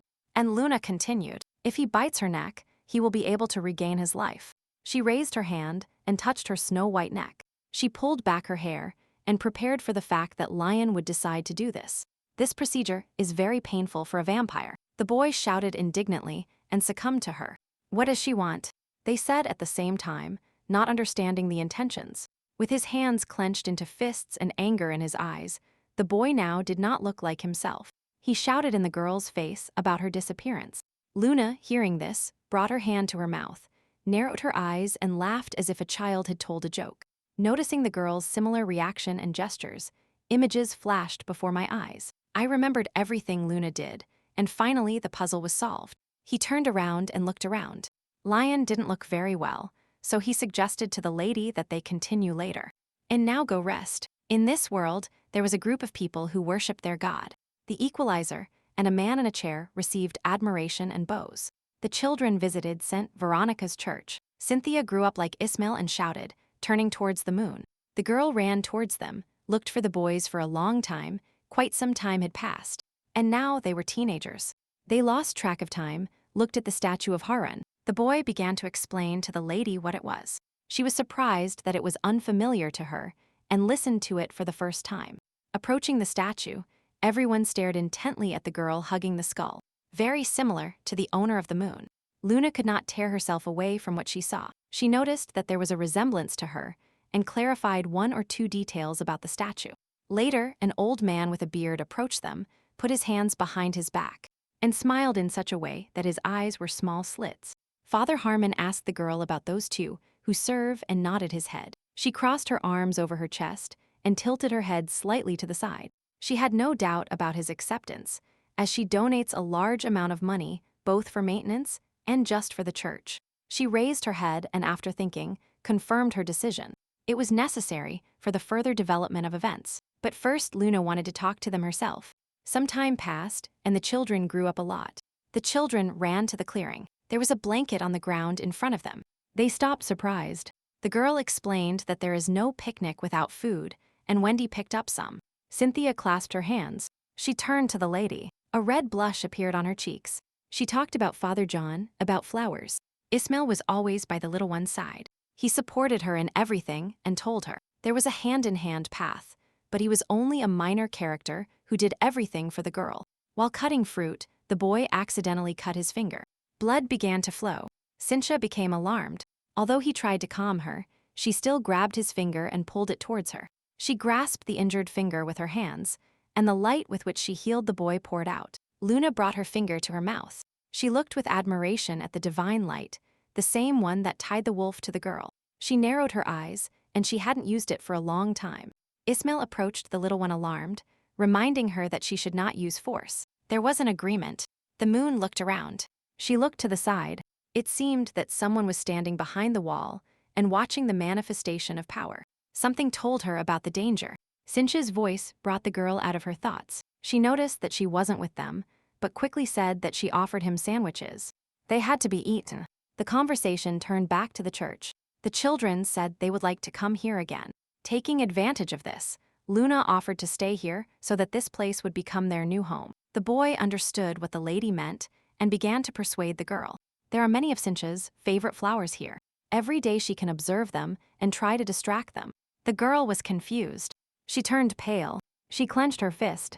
Today they can live here, but she muttered about her things. She couldn't leave. She didn't know what to do right. She lowered her head. A drop of sweat ran down her cheek. Fear took hold of her. She hesitated because she should not disappoint people. Luna and Ismail looked at the girl in surprise when she began to think of reasons not to say goodbye to anyone. Not to Wendy, nor to Mrs. Luna. She raised her flushed face. Tears peeled off in her big eyes. Her lips trembled. She tried to cope with her reaction, but failed. She couldn't leave the estate now. Ismail hugged his sobbing sister. He gently stroked her back. He himself felt sad and asked her not to cry. Luna looked surprised. The boy raised his head and met the girl's gaze. He abandoned her angrily. He didn't know the reason to worry about her, and this irritated him and drove him crazy. It's good that she had prepared 2 carriages in advance. Late at night, when it got dark, the girl and the children left home in different carriages. Red Eyes looked out the window with nostalgia, wondering where he made a mistake, and allowed himself to get close to the children. Recalling the original novel, the girl knew Cynthia's condition, the instability of her emotions, and she did not want to aggravate Luna's frequent trips. But the good boy syndrome has not disappeared, even taking into account that the girl tried hard on it. She closed her eyes, sighed. She will do something about it, preferably before the baby leaves the estate. Tired, she threw her head back. Suddenly, something caught Luna's attention, and the coachman announced that it was not possible to travel any further. She covered herself with a red hood, got out of the carriage, and decided to check for herself what awaited her. I saw that the coachman of the second carriage, where Cynthia was killed, had an arrow stuck in his neck, and there was blood everywhere. The girl screamed. She tried to open the door and find out what happened. She jumped out of her seat. She heard Luna's voice and calmed down. The girl was attacked by people. Arrows rushed towards her. A shadow was drawn. A frightened look calculated her chances. She fought off the attacks of the men who lunged at her with swords, skillfully wielding her dagger and dodging them, and she did a good job. The girl lowered the bloody sword. She succeeded. All the men lay at her feet. The vampire's hearing was excellent, so even now she caught the voices. She wiped her mouth with her hand and turned in his direction. I realized that this was not just a spawn of bandits, but that they deliberately closed the passage and organized a massacre. In the carriage, the children looked at each other. Normally, they are easy prey for bandits, but now the men didn't even approach them. When they learned about the sale and slavery, the moon's sword flew and attacked those who attacked them. The sound of steel and screams spread throughout the area. She slowly approached the boy sitting on the ground. There was no point in running away. Blood dripped from the sword. She didn't touch him. She let him send a message to his daughter. She touched the clothes with the bloody sword and smiled slightly. A drop of blood dripped down her cheek. The young man screamed, pretending not to know what she was talking about, because he was just a coachman. Everything was simple. You have to show the wrist, Luna explained. The corpses had a snake tattoo on them to show her that he was not with them. Usually snakes kill monsters, but the Shlove family has a snake pierced with a dagger. Only one group uses snakes. The girl knew it. Still, she pretended not to understand what was being asked. He smiled with all his teeth, but never showed his hand. She smiled. She straightened her hood and then turned to the boy. She could check for herself. She just said she would kill him. She brought her fingers to her mouth, almost licking her hand. Only one hand could be cut off, and she looked at the boy carnivorously. He fell to the ground. He bowed his head. The man begged. He didn't want to come here. He regretted disguising himself as a coachman and bringing him to this place. She raised her red eyes to him. She herself was afraid of death, but not afraid to kill. Very strange. She wanted to know the reason for all this. His owner said that this man, the employer, is from the highest circles, someone who is above his league. Still on his knees, the man said, "Yesterday they were urgently called. No one knew what would happen. They ordered the coachman to be killed and to take his place." The girl thought that he knew little about the atmosphere in his team, and the information received was not particularly good. She gripped the sword tighter with her hand, and the boy turned pale. Thinking quickly, he reached out and shouted that it was necessary to kill all the adults and bring the children alive. But the confession no longer helped him, not even about the black-eyed boy. Shadows took over the man. He tried to find out why, but the words got mixed up and he had no strength left. The girl raised her head and observed the changes. His body was changing. She hadn't managed to do anything to him yet. Opening her mouth, she heard the whispers coming from it. He was everywhere, calling the boy a useless fool. A creature made of nothing more than clumps of dark, sticky stuff drew the moon towards it. It enveloped her in its fetid breath, and soon it would visit her again and threaten her.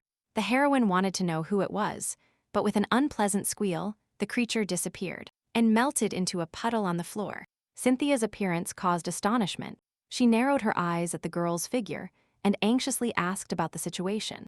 Without stopping narrowing her eyes, she squeezed her hood tighter with her hand. Panic clouded her consciousness. She could hide her hair, but not the color of her eyes. It was necessary to send her back to the carriage. Cynthia spoke. She tried to justify herself. She heard a scream. She pursed her lips. She exhaled sharply. Luna realized that the girl was not looking at her. There was a lot of blood and pieces of monsters, as well as bodies around. Cynthia could not control her power. There was too much pain around her, and light poured out of her. The girl ran to her, stopping her, and they shone together.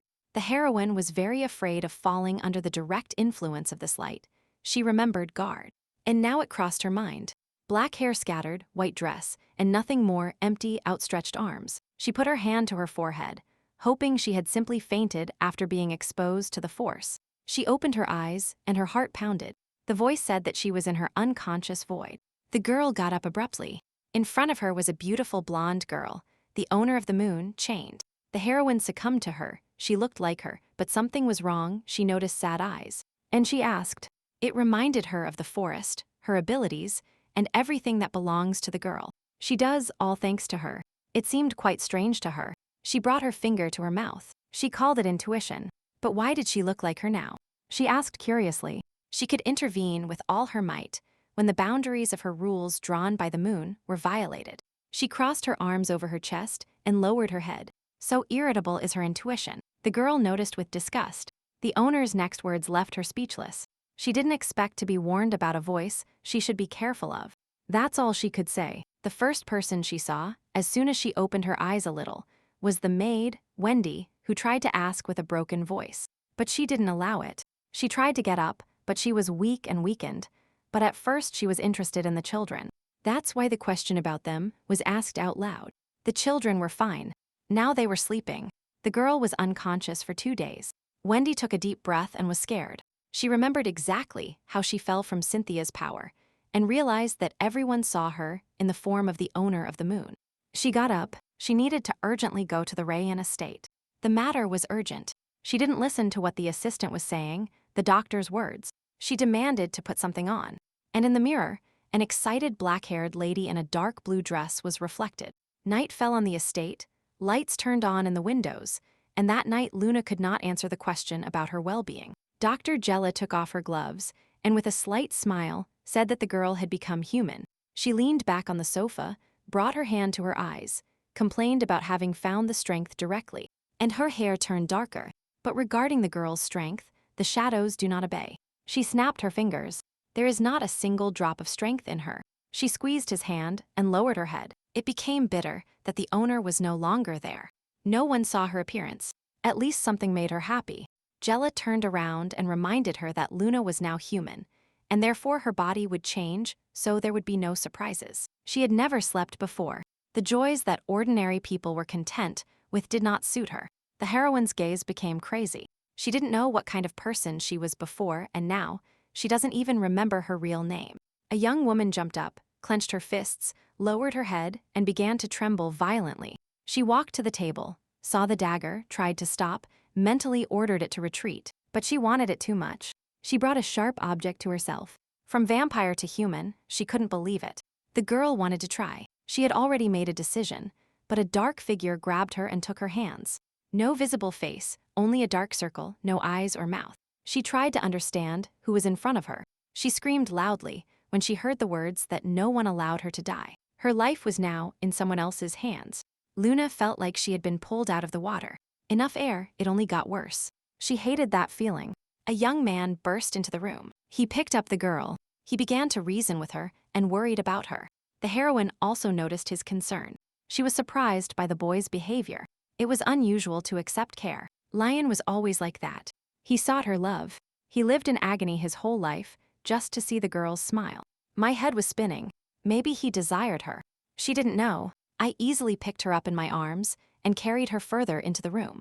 Suddenly, the heroine became indignant. Where was he dragging her? She showed curiosity, but the boy clenched his teeth. His way was towards the doctor. They had to be a little patient. She opened her arms, showing herself. Sweat drops rolled down her face. She was fine. She was unharmed. Not even blood. Nothing. Everything seemed like a dream. Besides, I already knew where the sword was. And then, she remembered what her intuition told her, warning her to be afraid of the voice. She bit her lip, analyzing everything that happened, as if it were not a dream nor her illusion. Luna entered the doctor's. Before even reaching her, he shouted that she needed painkillers. She didn't want to give them, as it could be poison to the body. Seeing what was happening to the girl, the woman smiled. She hadn't visited her little prince in a long time. She understood that this was withdrawal. Jella continued. The boy grew up. He sent her letters. She laughed at it. She didn't want to listen. She only asked for medicine. Jella decided to recall that night. She returned to what happened. The man turned into a monster and remembered. The girl thought for a moment. She brought her finger to her lips and remembered that she had left one man for last. She did not raise her head. The girl spoke of the body that was deformed. She waved her arms. The doctor doubted it. Jella took a deep breath. Again the conversation turned to divine power. She narrowed her eyes and doubts floated in the air. Luna said, still thoughtful, that Cynthia's power was something greater because what she did for her. And for Guard was great. I remembered the novel and the fact that there the strength was called holy, but now it didn't matter anymore. Still, the doctor put her hands together. She argued that this monster is a mutant. That's all. Everything is explainable. She took out her notebook. All the notes and thoughts were about the heathens who created monsters, and she waved the notebook. They experimented on people who turned into mutants, but they got out of control. They attacked people and turned them into people of their own kind. Luna read the notes and found out that Cynthia, her power could turn monsters into people. Jella succumbed to the girl. She wanted to read what she had in her hands, only the assessment of her mental health. She closed the book and didn't let her read it. She even fought with the doctor, and her fist pointed at the woman, but she dodged it jokingly with the man. The fight between the women would have continued if the door hadn't opened, and the young man hadn't rushed in to inform Kella. But when he saw the girls, he rushed to hide, tried not to look at them, and didn't even hear the scream that everything was wrong. Still he stopped, asked again. A notebook flew to his feet, and the women shouted at him. The defeated Luna blushed. Living in a human body is still a pleasure. There are notes in the notebook about Sincha and Ismail. I ignored the request not to read. He turned page after page, with the boy's lips tightly pressed. Luna jumped nervously. She immediately found the strength to push Jella away, and thought worriedly that Ismail had time to read. The girl's nervousness is understandable, because there were descriptions of both the end of the novel and a complete description of Sincha. And the boy. The book fell from the boy's hands, with a dull thud on the floor, opened, and he exhaled. Since the drawing contained a drawing of a cursed symbol, Luna remembered that she saw this tattoo on Irene's leg, and then drew it in her notebook. It completely slipped her mind. Jella scratched her head. Confused by this, the girl began to approach the boy and asked him about the sign. Ismail raised his eyes to the girl and smiled coldly, something he expected from the 6 monsters. Dr. Jella did not step aside, crossed her arms over her chest, and reprimanded the boy. Unforgivable behavior. The doctor's mood changed abruptly, and now she stroked the boy's head with a smile. She joked about the curse of the drawing and reassured him. Luna, seeing that Ismail was calming down, narrowed her eyes and asked the doctor about the drawing again. Jella looked away and began to make excuses for the heroine. But the boy was a different story. She began the story that a cursed symbol appears on those who refuse to accept their cursed destiny. The refusal violates many foundations, and this is how the drawing appears grotesquely. Luna tried to understand, but the doctor explained in detail using the example of the Schlaf family. They must always kill monsters, but in return they will receive strength and power. You can't just refuse the curse. It will still punish you and bring you intense pain. The woman thought it was funny. This is the destiny of accepting the curse and fighting monsters, or refusing it, and becoming a monster yourself. The doctor approached the girl, grabbed her hair, and looking her in the face, whispered that she was the last hope to break the curse of the Schlaf family. She grabbed her hand. Luna crouched down, restraining the woman. Nothing is impossible. She reminded him of good words. Later, at the Ernst family estate, lanterns beautifully illuminated the towers, and the night was stained purple. Luna sat on the sofa, put her hands together, and said with a slight smile that she was no longer a monster, and that there was no need to serve. She could simply be kicked out. It was interesting to observe the man. He was sweating and didn't know what to say. He started talking and suddenly fell silent. She started talking about Milan, but Alan assured that he could see the children in spring and autumn since he was busy at the academy. The girl was awake at night, not yet accustomed to the human body, and explained her condition with a slight smile. I sat in the armchair. Soon the Schlaf family competition would begin. Alan jumped up and went to get some hot tea. She lay down on the sofa, blaming the human body for everything. The heroine would not get used to it soon. Lion anxiously looked with his red eyes at the Cerns estate, remembering the girl's words that she would not be there for long, but that she had been away for a long time. He jumped up and found himself on the balcony. He snuck away only because he didn't want to see the man, but also because he was worried about the girl. He looked around dissatisfied. According to rumors, this family was doing the dirty work of the royal family. The desire to find the moon and hide increased with every step. He went down the stairs, looked for the hall. When he saw the sleeping girl, he stopped hesitantly and scratched his neck. He sat down opposite her in a plush armchair, intending to watch over his lover's sleep. And he did not take his eyes off the sleeping woman. The more he looked at the heroine, the harder it was for him to cope with his emotions. He bowed his head into his hands with a doomed expression, always reaching out to her. Even if the feelings were not mutual, Lion understood. He jumped up. Alan entered the room, looked at the boy with a sad look, and was not surprised by his appearance here. The boy smiled, noticing the strange reaction to appearing here in this room, and he no longer hid his emotions. He walked over to the sofa where Luna was sleeping. He would take her to the estate. She would be better off there. Pushing Lion away, Alan carefully covered him with a sliding blanket. The boy, with his mouth open at such audacity, could not say anything. When he did not hear the order to return home alone, he covered his shoulder with his hand.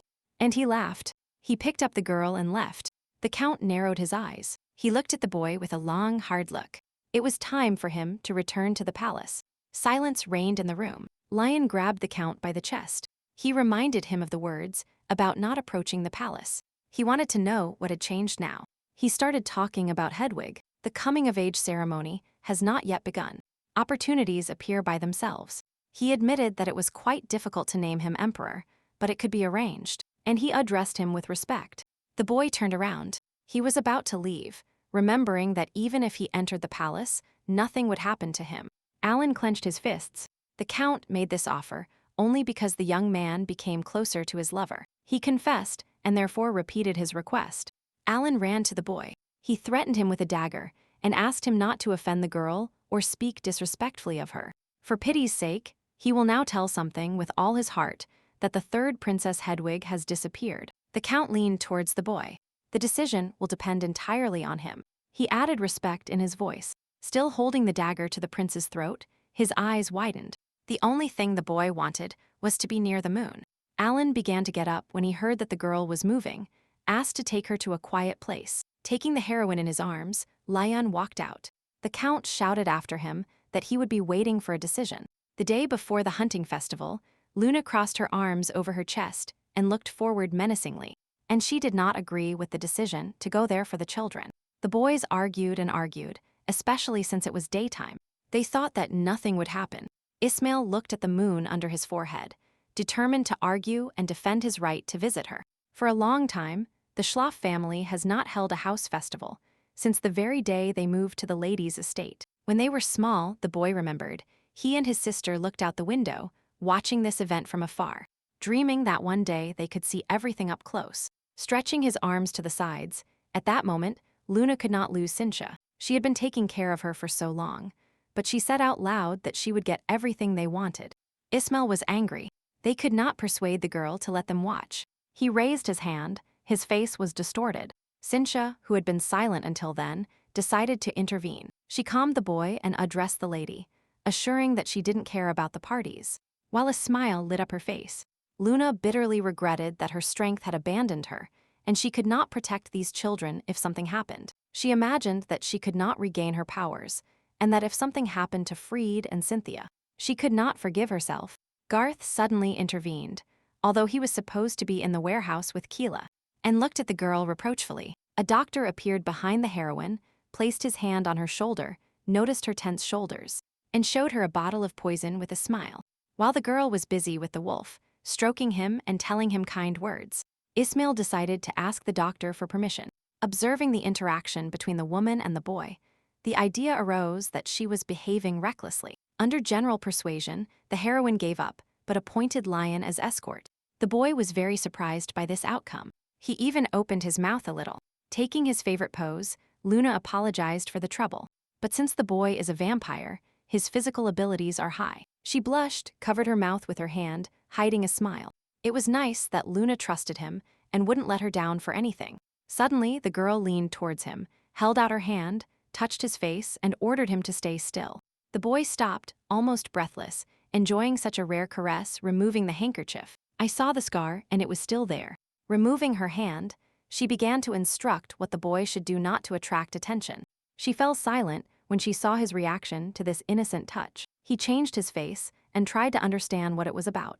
He clenched his hand tightly into a fist, fearing that they would be recognized, because the imperial family is close to the Schloff family. He expressed his fear. Without hesitation, Luna threw a blue cloak over Lion's shoulders, Leon holding it by the edges. She leaned down so that her face was opposite, held her breath, and did not take her eyes off him. She turned abruptly and left. The boy remained clutching his cape to his neck, and the girl approached Cynthia to persuade her. Surprised by such a manifestation of the lover, Leon was dumbfounded, touched his lips, and a red blush tinged his cheeks. Luna entered Cynthia's room. The girl was sitting on the bed and was surprised by this appearance. She didn't know the reason. She had the same wooden figures in her hands. She looked at them and smiled. The girl offered to visit the festival with her, but she refused, still with the same slight smile. She will tell you later. The heroine became interested in what the girl was doing. She saw the figures Ismail was making and understood that she was putting the interests of others before her own. The character slumped down next to the girl, who, clutching the figures to herself, she observed the lady's actions. Cynthia felt ashamed. She stood with her mouth open as the girl took one of the figures and started turning it in her hand and examining it. The girl always obeyed Luna. That's why he told her no. The heroine started making excuses and asking for forgiveness, impacting the little one. Luna said that adults also make mistakes and that you shouldn't torture yourself over them, and lightly tapped her wrist against the wrist in the girl's hand. She didn't know if Cynthia understood her, but she asked her to treat herself better. But for now, she would give her time to think and accept. After the girl left, she squeezed her wrist tightly. She had never played with dolls with anyone before. She squeezed and lifted the figure. She couldn't cope with her feelings. A blush colored her cheeks, and it was someone she loved. The children entered the festival, with their mouths wide open with joy. Cynthia turned her head away from the captivating beauty. Lion warned not to separate. Ismail expressed his indignation, as they were too old for such a thing. And the assistant, unable to resist, looked at him. Cynthia ran to the middle. She grabbed the children by the hands. The problem was solved. Her little brother calmed down. Lion didn't like this event. He moved thoughtfully. Here people gathered like ants for dessert. He was worried about crowded places, but he had a cloak and the boy was happy about it. So someone would recognize him. But the memories of the moon and her actions calmed the young man, raising his head and wanting to thank her. The girl hid behind the wall, looked at the crowd, stretched her neck and cursed. There were too many people for her. She took a deep breath, got carried away by the crowd, and now had no idea where she was. She should have held their hands too. She sat down exhausted and put her hands on her head. Her body was already tired. She didn't know how to find the children. Panic took hold of her. Ismail appeared next to her. He crossed his arms over his chest and looked at the moon with disgust. He expressed his displeasure and waited for an answer. The girl got up. She showed curiosity about Cynthia. She muttered discontentedly that she had gone to look for her. The boy bit her like a hungry wolf cub. Upon learning that the girl was with Lion, he smiled. It seemed to him that Ismail didn't like it. I started moving. It's time to go. We will meet near the souvenir shop. The young man nodded there. He turned to the moon. He extended the rope. He had to hold her and not let go. Otherwise, he wouldn't look for her again. For the first time in the whole time, someone scolded the girl. Her face changed and even hung a little because of this. In the middle of the festival, Lion and Cynthia were holding hands. A feeling of discomfort floated between them. They were waiting for the others, and the people around were having fun. It was noisy and noisy. The boy squeezed her hand tightly. She was nervous. Drops of sweat reached the bones of his hand. He didn't even answer her questions, increasing the discomfort. The girl's attention was drawn to some person. She was surprised. She didn't know that nobles also participated in such an event. She seemed to have calmed down, but Luna's name made not only Cynthia but also Lion look surprised at the boy who was buying the jewelry. Finally, the dark-haired boy noticed the curiosity of the two. He looked at them openly and turned around. They were even more surprised when Frid greeted them. To him, the boy realized that this was Lady Luna's family. Cynthia and Schlaf will get along well, because they are only 1 year apart. While the girl was laughing, Lion felt uncomfortable, turned around and grabbed her cape. He narrowed his eyes and noticed the knight Sheena, who at one point protected him, and his sister, a knight of the royal guard. The boy reasoned that too much time had passed, and his eye color had changed. He was not so easy to recognize. He turned around and buried his face in Sheena, who suddenly appeared nearby. His heart began to beat fast. The Shlove trial, in which the heir must defeat the monster and accept his destiny as a monster hunter. Luna was lost in thought, wondering if it was a fear mechanism, and she brought a cup of tea to her lips. I remembered that she was right about Irene. She was the heir, not Kylie. Now they continued the conversation with the Duchess. So it was a test for the girl, but seeing her sister trembling with fear, this served as a mechanism for Kylie to defeat the monster herself. Now the Duchess wanted to rehire Luna, who had once resigned, to be able to spend more time with Fried. Kylie sincerely admitted that the boy could have passed the test a long time ago, but they were looking for an alternative so that the story would not happen again as it happened to her sister. Very little time remains, and the curse slowly begins to act, enveloping and drawing Frid, causing him pain. The woman bowed her head, closed her eyes, and crossed her hands, knowing that the woman sitting opposite her would agree. Luna will do everything possible to make the boy pass the test as easily as possible, but she didn't think the protagonists would meet so quickly. The children looked at the girl, blinking in unison. She was moved by this. After all, this was their love story. Cynthia timidly observed the relationship between Luna and Frid, how tenderly he touched her head, and stroked her, how she smiled noticing all the details. She approached Cynthia. The girl was not used to seeking a girl, touched her hand. She gave her a smile and reassured her. This time everyone will hold hands, so as not to get lost. She touched the girl's palm. Frit carefully took Luna's hand, distracting her from Sincha, looked at her and nodded. Curiously, the girl noticed the intense glances between the boys, how the boy and the girl burned each other with their eyes. I wanted to merge with the area. Sparks flew between these two. Love developed quickly, the girl thought. She decided not to bother them. She turned around and walked away, throwing over her shoulder that Ismail and Leon were waiting for her. Afterwards, they immediately looked at each other, narrowing their eyes, attentively watching their movements. At first glance, it was not love that erupted between them. I found Leon. He was apart from everyone and was sad. She turned to him, dissatisfied with the accompaniment of the boys. He turned and grabbed Luna's hand. Nervousness passed through his hand and reached the lover. She flinched. The girl tried to find out what happened to the boy. She suggested different options, but he kept his head down and remained silent. Luna's hand fell on the boy's vice. He squeezed her tightly and wondered whether to tell the truth or remain silent. The Schlafov knight opened her. He remembered the same feelings he experienced in the palace. Fear took hold of his heart. He was very afraid of losing the moon as a friend and as a lover. Fried and the knight pulled him out of his thoughts and approached them with a question. The girl let go of his hand. Saying goodbye, he hugged the lady tightly. He smiled when he heard the promise to arrive at the house festival tomorrow. The people around them groaned at such a gesture. Luna was embarrassed. Fried was very kind today. She smiled affectionately at him and promised to be at tomorrow's event. When they were alone with Lion, she crossed her arms with displeasure and turned to the boy. But he ignored the information and realized this. She scolded him dissatisfied. If the children suffered from her inattention, it would be very bad, and she would be angry. Without raising his head, he hurried to say that everything was fine with him. He tried to find the reason in a crowded place. Helping Cynthia out of the carriage, Luna announced that they would spend the night in this place, and enthusiastically looked around to spend the night. While helping, she laughed and began to ask the girl what Frit was like with her, and if she would want to see him again. Without pressing, she unintentionally became interested. Ismail intervened. He interrupted Luna, called her ignorant. He didn't like the questions she asked him about the other boy. Lion tensed up sensing someone's presence in this house. He chased away the fear and seemed to make up his mind. We entered the room. The girl and the boy walked behind. The boys walked forward and could not restrain a sigh at the beauty. A strange feeling did not leave Lion. He couldn't stand it and called the lady, turning his face towards him expectantly. In that place, they saw someone they were trying not to see. They stopped frozen, and then the man greeted his brother and reprimanded him for his long absence. They were greeted by a handsome blonde-haired, red-eyed young man dressed in a red suit. Lion stood paralyzed in shock. He exhaled his brother's name and looked at him with all his eyes, as if the brothers hadn't seen each other in so long. Doubts took hold of him, like his brother, but so different from him that his intuition screamed wrong. Eric noticed the boy's eye color.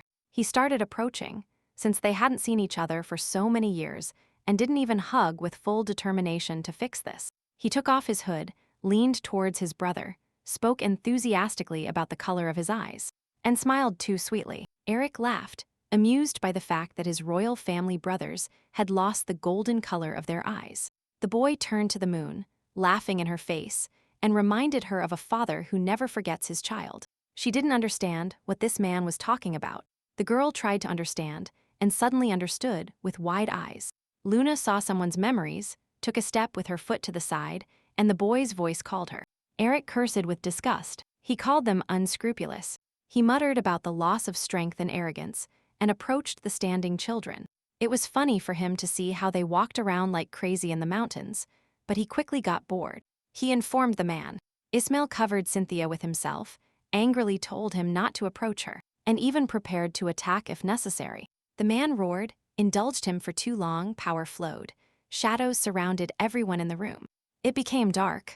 Everyone was chained with chains that were strong and could not move with them. Luna, exhausted, covered her eyes with her hands. Her voice said that she needed to recover. She heard him order her to stop playing her role and called Aaron, a name that sounded familiar.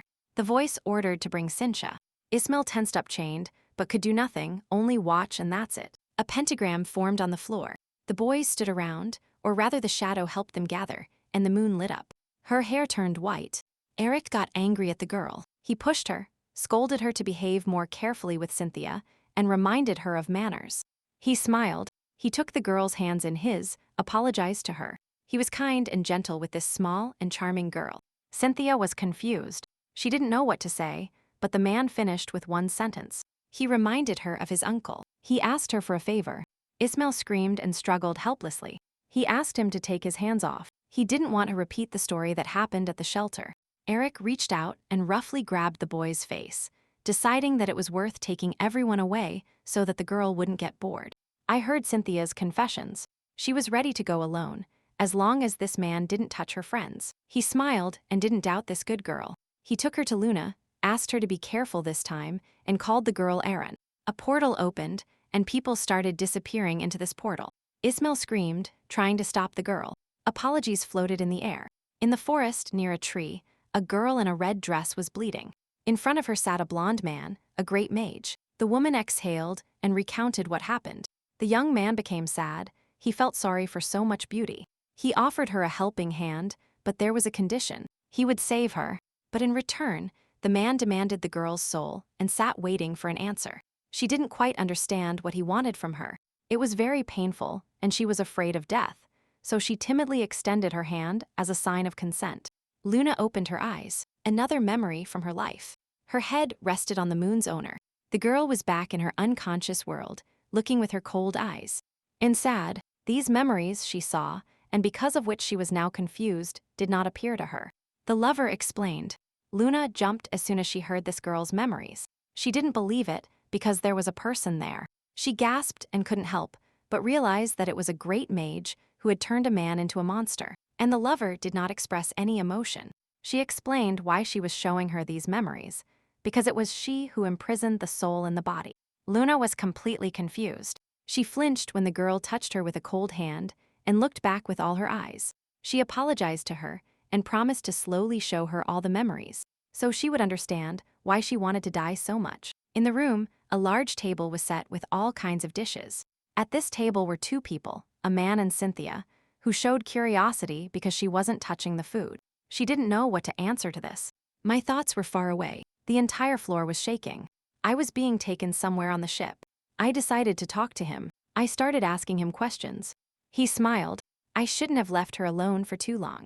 It was her fault. He raised his eyes. He squinted. There was nothing to worry about. He promised to tell everything. He didn't want to lie to her, just not to her. Surprised by this answer, the girl started addressing him. She interrupted him and reminded him that the third prince no longer existed. She said that the guy offered her his body, begging on his knees to choose him. The mage told Cynthia many things and spoke of a new body. The girl was so confused that all the words mixed in her head like porridge. She lowered her head. A drop of sweat rolled down her cheek. She pursed her lips. She knew absolutely nothing about him, but he spoke of her as if he knew her. He noticed that Cynthia felt sick. He understood everything. Too many things had happened to her today, and she smiled. The mage got up and slowly approached the girl, simultaneously speaking about the earthly creatures and their attitude towards them. He got too close to her, touched her without looking away. He whispered to her that everything that seems strange is named with unusual words, and also their strength. He approached her, dressed her in a luxurious dress, and leading her as in a dance. He passionately told her that they were the only mages left here. Standing next to her, he began to tell her that they were nobles, but not like everyone else. Unusual, different. Pressing the pen to her lips, he smiled. Only his charming Cynthia leaned closer to her, buried her forehead, her hand touched her tender cheek. She would become his life partner, and finally said. The girl's eyes opened at the words that he was fate, and that only he participated in the construction of the shelter. She raised her voice and asked about the most important thing that had been tormenting her for many years. Her parents and the accident. He touched her neck. He had a completely bad opinion. He only asked her uncle to take care of the girl. He came very close and said firmly that he was not involved in the death of the girl's parents. I decided to let pale Cynthia think about everything calmly. She had not yet awakened as a mage. Luna flinched and opened her eyes. A calm voice was calling her. The girl was kneeling nearby and trying to wake up her mistress. She approached her, trying to calm the nervous girl, and expressed her fear that she had been abandoned. I thought a little.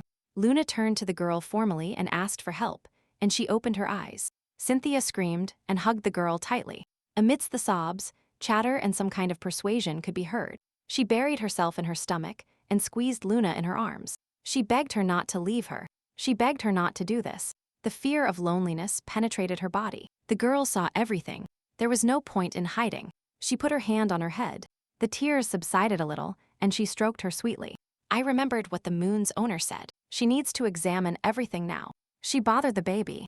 She called her name quietly, but she didn't answer. Exhausted, she fell asleep, sitting on her knees and buried in her dear friend. The moon cast its shadow over the deck. This happened because the baby fell asleep from exhaustion. She looked around. The shadow coiled around her. The power was awakening. They were really in the middle of the ocean. Thoughtfully, she brought her hand to her lips. Before the mistress woke up, she told her two things. She remembered, and now she was calculating her moves. I needed something to distract my attention. I turned around and noticed a hooded man passing by. The girl, dressed in a cloak and on the ship, thought it was suspicious. She turned around, and the man entered through the open door. Vigilance was not a strong point, but I tried to follow myself. I stood near the column and looked around. That place caught my attention with what was on the ship. I looked outside, looked at the hooded people. Here they created a church. The murmur of prayer could be heard. Everything looked like nonsense, a monster worship cult. Luna decided that it was necessary to distract herself with something. I needed to think of something. The enthusiastic voice of a man exalting his master caught the attention. Soon he would be with them. He took off his veil, and a chain monster appeared in front of the people, urging them not to be afraid of him, because they do not harm those who are faithful to him. She gasped, looked with wide eyes at the familiar monster, and found something to distract this group of fanatics. The chains jingled behind the man's back. He didn't immediately realize what had happened. There was a roar and a scream.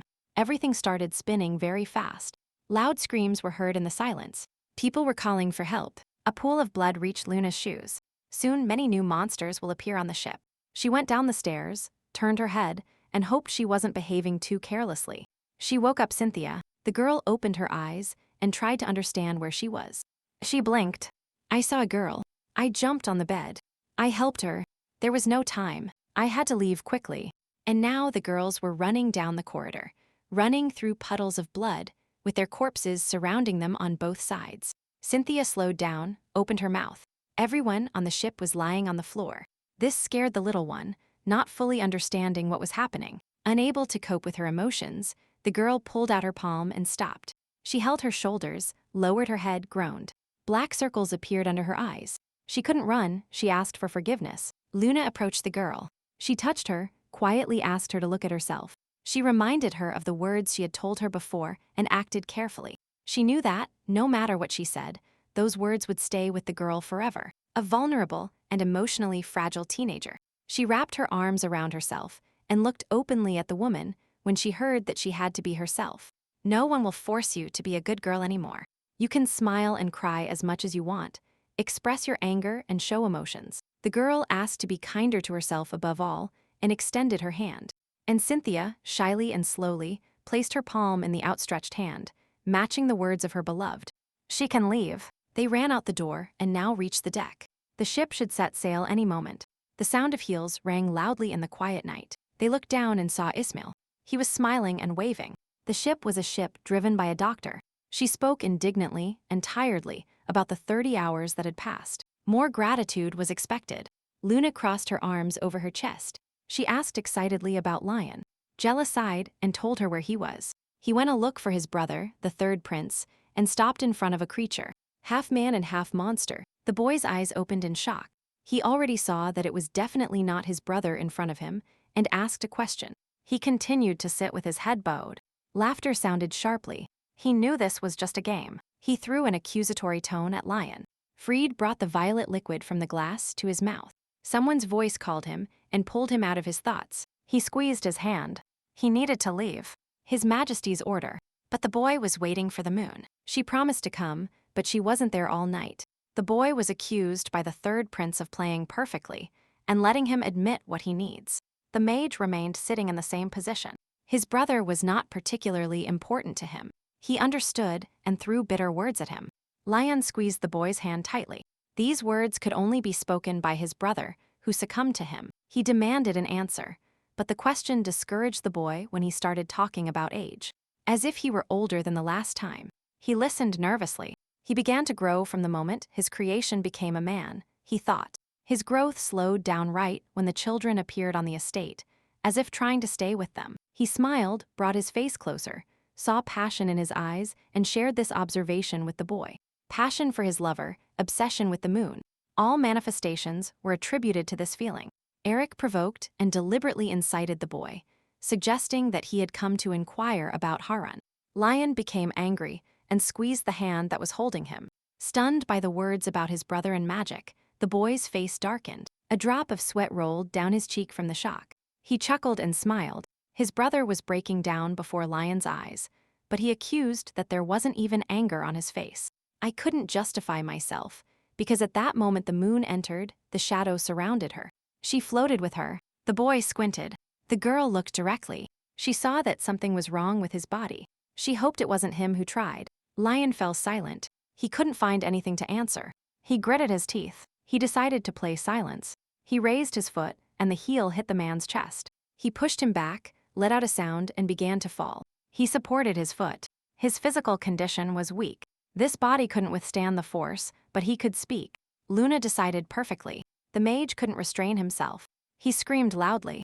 Irritated by this attitude, he even managed to stand up angrily. He smiled. He quickly regained his senses. He was amused by the girl's questions, still a naive and stupid child. He offered to bring Cynthia here, and then he would give her the go-ahead to play the role of her mother's daughter. Luna interrupted him. Upon learning of the loss of Shlafov's son, His heart began to beat fast, and his mouth opened at such unexpected information. He spoke about water and nobles who also worship monsters, laughing about it. Both servants and some of the nobles themselves worshipped, attracting Fried towards the monsters. They surrounded him secretly and always lurked nearby. The mage uttered many words, but the girl didn't listen, and she ordered him to be quiet. And he pressed his foot harder, with such force that the third prince crumbled under his foot. I urgently need to get out of this place. I flinched when I turned and saw the boy. I forgot about him. She passed by, turned over her shoulder, and said they should leave quickly before the ship sailed away. We went out on deck. The ship was sinking rapidly underwater. The girl froze in indecision. She looked at Lion. She couldn't hurt him anyway, especially since he isn't an assistant with such a pale face. It's just that she was in a hurry, she thought with regret. She bent down to look. The fastest way was to jump here. This means she will have to dive into the water to escape. She didn't want to. Death was better. The water was scary. A situation came to mind for which she didn't want to submerge in the water, as if observing what was happening from the barrier. While standing and delving into her memory, a boy called her and kept her worried for a long time in silence. She heard nothing around her. All her attention was focused only on one person who pushed her down. Luna began to fall. She realized she was falling, only to exhale, and at the same time, Lion extended his hand, trying to hold her back, and he slipped towards her. The boy didn't have time to grab the girl, and now she flew head over heels, breaking the water surface towards the depths. Strange feelings overwhelmed Luna. She definitely didn't like it, and Lion jumped after her. A boy came out with the girl, and the ship's doctor anxiously watched them. After getting into the boat, the boy brought her to her senses. He called her nervously. Water dripped down her face, and she didn't open her eyes. Red eyes opened in alarm. The boy realized that Luna was unconscious and seemed to calm down a little. Remembering her past words, he was horrified and wanted to push the moon owner off the slope himself. But when he saw her fall, everything inside him resisted and followed her. Now, carefully hugging him and pressing him against himself, she understood that the moon was different, and she didn't fully understand his feelings for her. Paying no attention to anyone, the young man's lips quickly fell on the heroine's lips. They will meet very soon, and there will be no turning back. Luna stirred in his arms, coughed, opened her mouth, and a gasp escaped her throat. She got up in Lion's arms. She was struggling to breathe. Without lifting her head, she felt eyes directed at the couple. Not allowing him to continue what he had started, Luna jumped up. She broke free from the warm embrace and asked about Cynthia.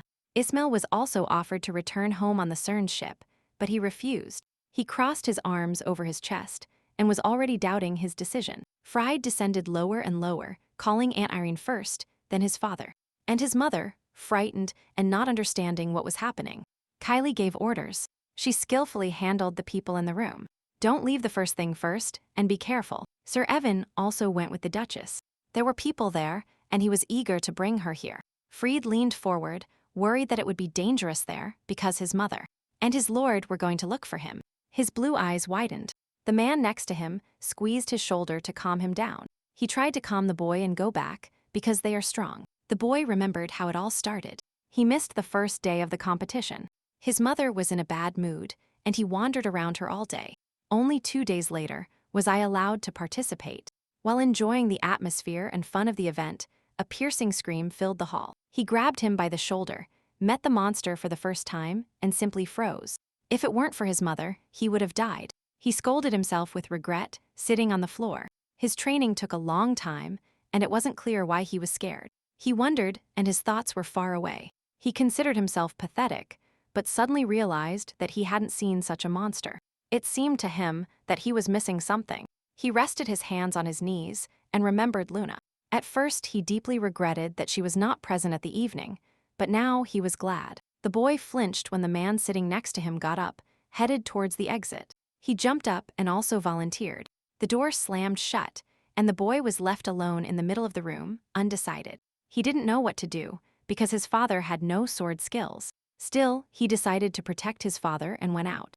Now he quietly called all his relatives. It was scary, but Frid walked forward. He stopped, covered his eyes with his hand. He couldn't find where everyone was. He thought fearfully. There were people lying in the shadows. They would not get up again. The boy was lost in time. He didn't know how much time had passed and how long he had been searching. A monster stood behind him. Fried turned sharply and saw. But the first thing he thought was where this creature came from.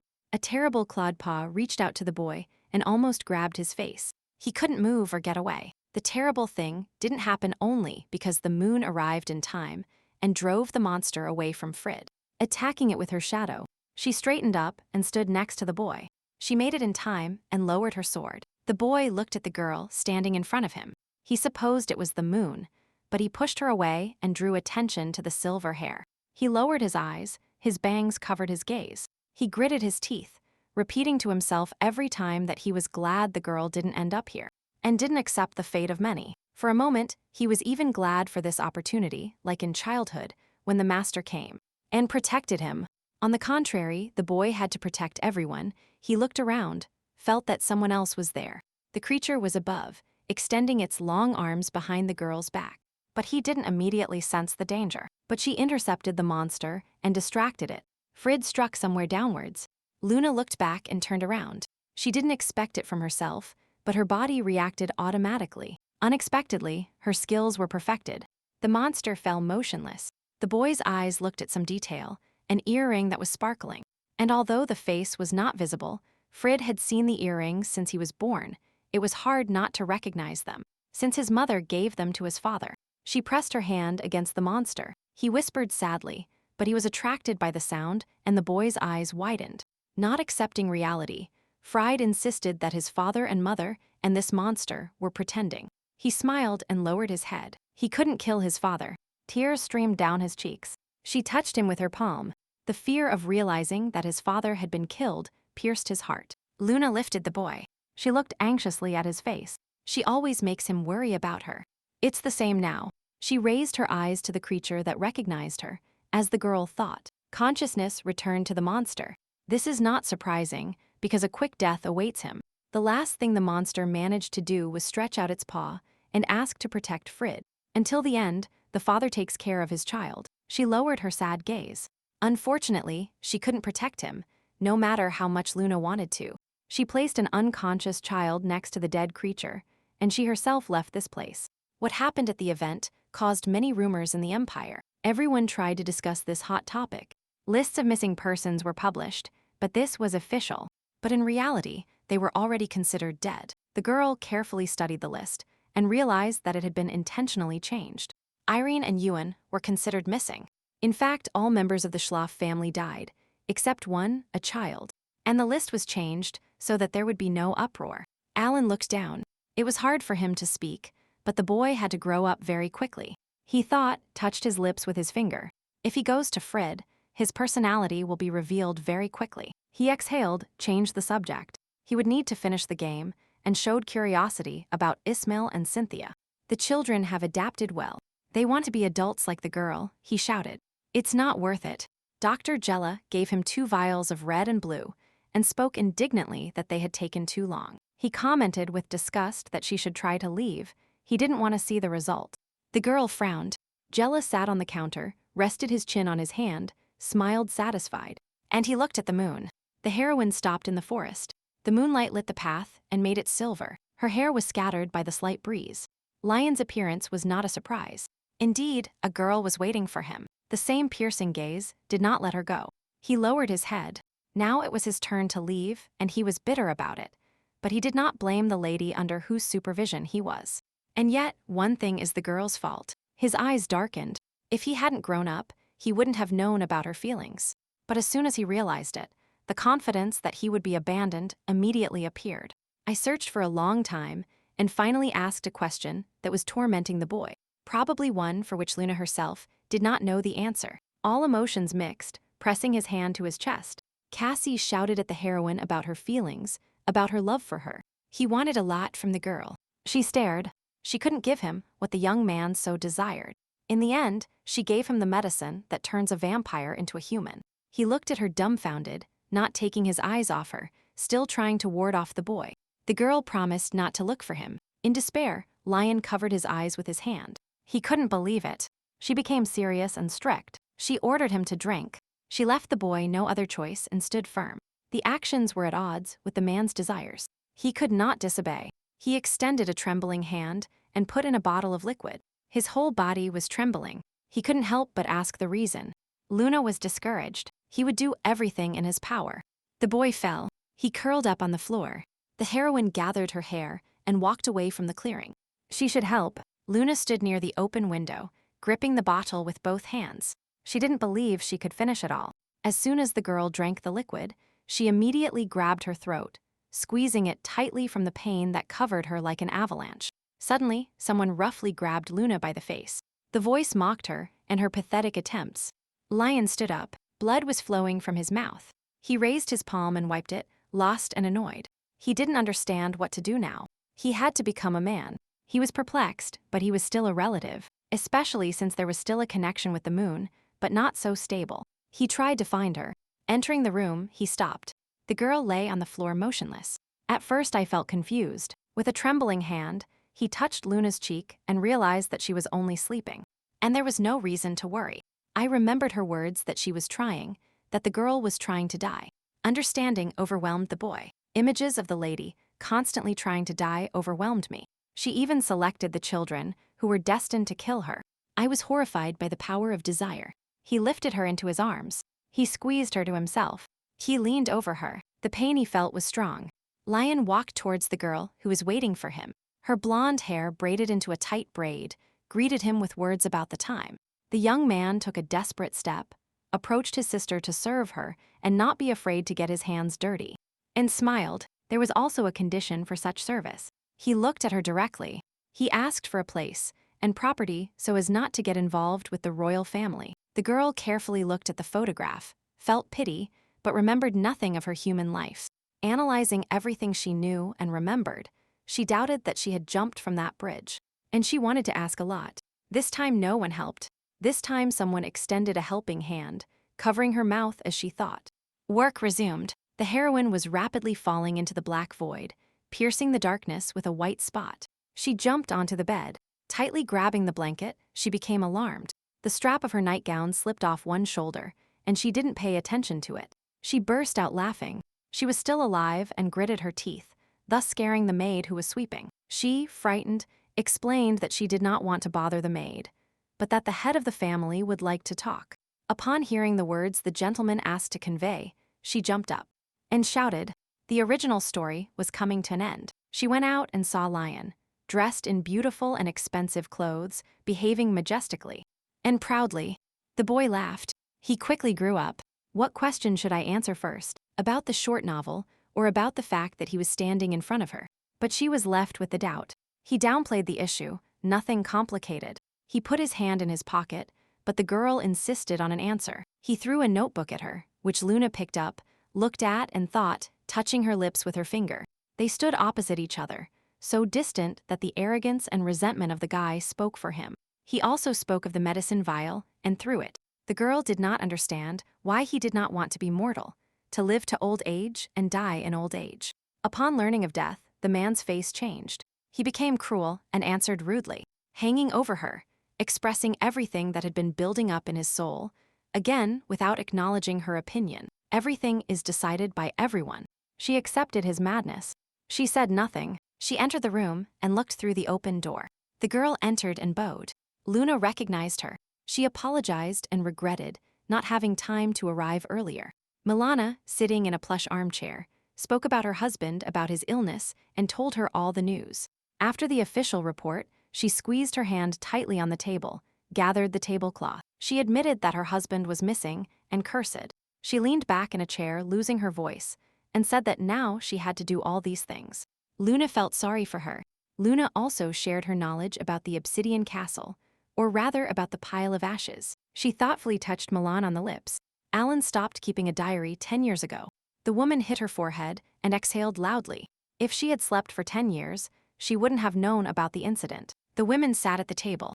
Milana spoke about the fall of the Schlaf family because so many people died then. I was alarmed by the news that Frid had disappeared. The last time I saw him, the boy was determined to become the leader. It was unpleasant to hear that the family she had raised for several years had broken up. After all, the boy was her hope for death.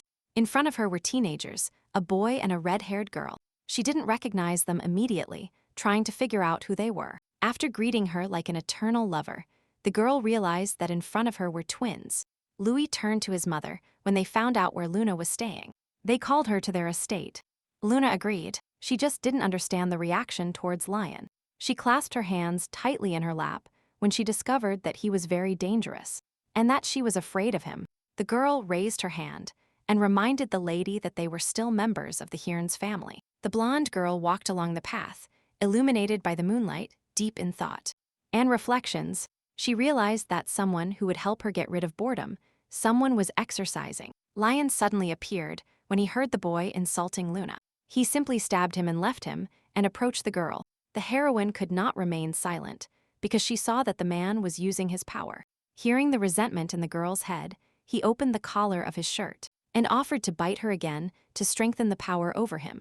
After taking off his outerwear, he repeated his demand.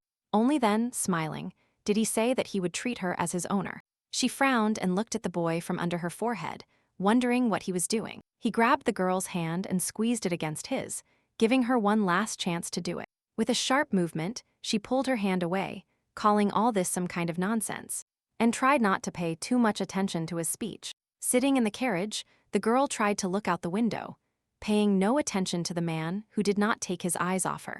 Luna rushed towards him with a sharp movement, wondering what would happen if she killed him right here, if she would regain her strength.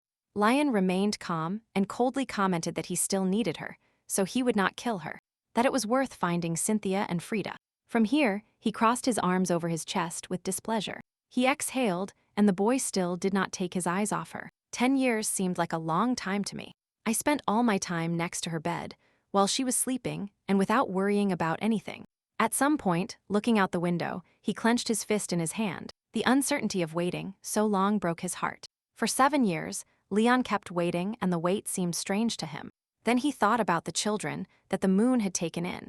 Then I realized the whole severity towards those children, because I myself experienced something similar. After a languid wait, he sighed and sat on the bed next to the girl. He finally understood this feeling. It was love. There was another way without killing the child, he said. She looked at him surprised and asked again. She looked at Lion, cursed, insulted him, but crossed her arms over her chest, anticipating the continuation. With a slight smile, he extended his hand to her. He let her try the different thing, along with her death. A smile appeared on his lips. She became interested in the proposal, and then the words about marriage sprang from Lion's lips.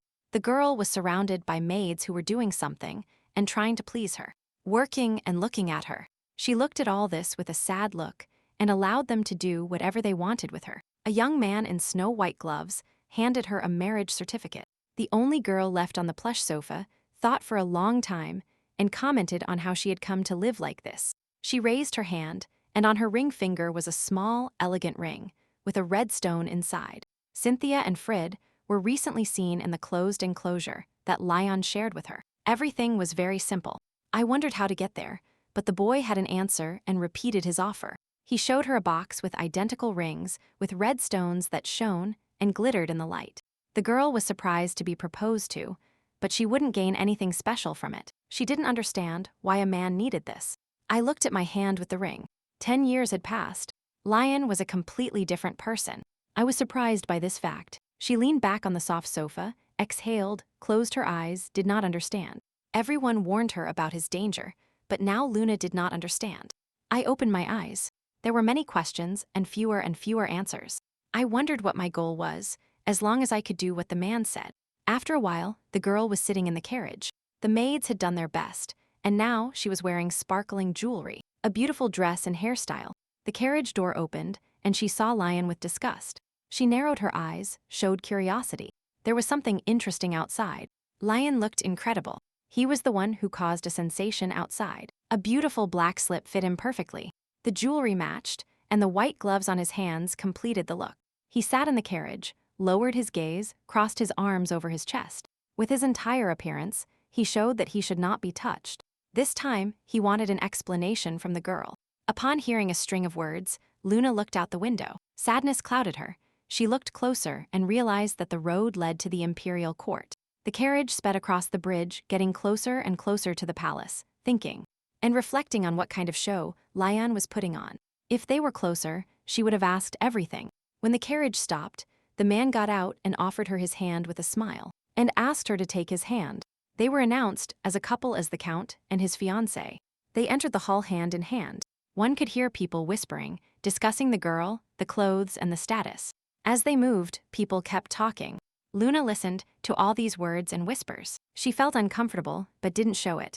Unable to resist, she looked at Lion. He smiled warmly at her. He clarified what bothered her, and his eyes shone with satisfaction when he looked at her. Empress Hedwig sat on the throne, crossed her arms over her chest, and winked cheerfully at her brother. The perfect couple came out and paid him a compliment. He put his hand on his chest, thanked her, felt flattered. The woman was already starting to worry, but everything was fine. Putting his arm around her shoulders, Lion looked at the fiancé, dismissed them. But before that, she handed him the key to the imperial treasury.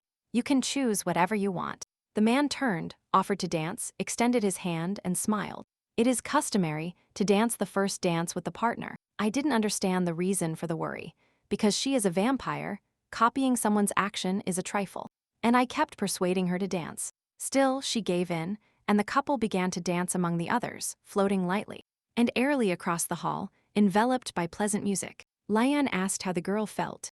She answered sincerely, and without embellishment. Everything was disgusting. A man with a black mustache ran towards them. He bowed. He expressed his disappointment to Count Ritchie's and flattered the girl. Behind the smile, anger was hiding at having rejected his daughter. His face darkened, and he reminded him of the rules of decency. Still, he did not remain silent and spoke quite rudely about upbringing and Luna's etiquette, and he recalled the Empress's loyalty to her. Lion also darkened. He didn't like the direction towards his fiancée. He barely suppressed his emotions, but only said that he was interfering in communication with his fiancée. He opened his eyes. He did not expect such disrespect. He choked on air and asked if he had understood correctly. The man reminded him that he belonged to his fiancée. Count Tyre clenched his fists with impotent anger. The Count lowered his head, trembled, apologized. He was mistaken about the affection of this couple for each other. He understood a little. In the garden, the girl turned around and asked Lion about the cheap performance. His reputation had been affected, and she asked about the help. He touched her hand, coming closer, tried to slip away and not answer. But Luna demanded an answer if she wanted there to be no misunderstandings between her. Subsequently, inserting the key into the door slot, the Empress's envoy's words are remembered. A reminder of the gifts that are worth collecting yourself. Looking towards the office, he became funny. If they hadn't specified that only she could enter the treasury, Lion would have been involved too. Wondering what he could take, she entered this place. The girl heard Hedwig's voice and, as expected, shared it very quickly. She greeted, exchanged jokes, opened her arms. Luna laughed. Now everyone knows who she is, but the girl corrected her. She said that records about her were made long before she became ruler. The imperial family records everything, and the woman also actively began collecting data. I saw the book, read it, and the girl's eyes widened. She wrote on the tombstone with her last strength to warn the end. She felt dizzy, shouted that she hadn't killed the mages, grabbed her head with her hand, and collapsed. Everything is related to transitions, like seeds bearing fruit. Changing the laws of the world would have a negative effect on the outcome. The phenomena that occurred were called magical. Hedwig was reading a book, and a blonde-haired girl was sitting on the floor, leaning her back against the wall. I asked if what I read in this book was a stupid prophecy. A smile appeared on my lips, and I looked closely at the heroine. Mages live all over the world and are used to helping people use their powers. The former ex-Hedwig leaned towards Luna. After thinking for a while, she suggested starting a new life. A man burst into the office, his face blackened, indignant, and shouting that it was impossible to do that. The man stood up, and upon hearing that they could be kicked out, he laughed at this. No one would dare. She knew it. The man who ran and tried to blame the mage, who stole the books from the dungeon. And now they were sorting things out loudly. The man's opinion was that only thanks to the mages could people survive. And he disagreed with those arguments.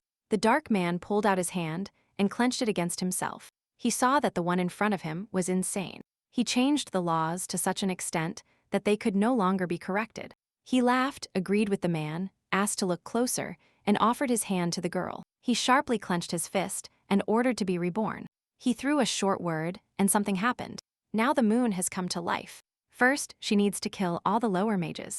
The man decided, leaving through the door. He gave the order to kill all mages except himself. Hedwig remained, displeased with her arms crossed over her chest. The girl jumped up and explained that when she lost consciousness, they carried her. Memories took over consciousness. The Empress clarified the cause of the fainting. She asked a counter question. She didn't understand the motives. She lowered her head. A smile crossed her lips. Maybe the girl had something to do with the inscriptions on the tombstone. She asked Hedwig to keep everything a secret from Lion. She wanted the conversation to remain only between them. She looked at her and handed over the notebook. Lion really kept his promise, and now the carriage was crossing a closed area. And inside, a girl was sitting next to him in a beautiful fluffy dress. I thought regretfully that I couldn't use my shadow, since she and the man were supposed to represent a married couple. When people found them at a forced stop, everyone admired the beautiful fiancé. Some expressed sincere feelings of joy. Others hated and spread bad rumors. In the city of villas, a servant ran to them. He stopped the flow of words with a sharp hand movement. Much talk. Luna was very surprised to see Milana here. She called and now waited for an explanation. She looked timidly at the girl and replied that she wanted to find her husband and was also curious to visit the closed territory. She had heard a lot. The people calmed down and dispersed, and it was then that the additional door slightly opened and the twins cheerfully came out. Milana got angry, but after a while she laughed. Her children are very predictable and have behaved very well in recent days. She scolded her children. She pronounced the verdict that tomorrow they would return to the estate in the first carriage. She was worried because no one knows what might happen there. Luna laughed. She decided to take these two with her. She gave arguments why it was worth doing this. The twins looked at them with admiration. She admitted that the veil was the Count's idea, so that her face would not be seen, and praised Milan. The red-haired girl brought the glass with liquid to her mouth and warned the heroine not to pay attention to conversations, that it was better to go to her room now. There will be many more noisy evenings, although they had a different purpose, but it is worth portraying a happy newlywed couple. She walked around the room satisfied, liked it, sat on the bed. Very soon, she couldn't wait to see the two characters who had grown up. Before going to bed, the girl was overwhelmed with thoughts. She tried not to think, but still, too many things happened. Luna suddenly tensed. She listened carefully. There was someone behind the door, and she was indignant that someone dared to enter the bedroom without knocking. Lion entered, dressed in a white robe over his naked body.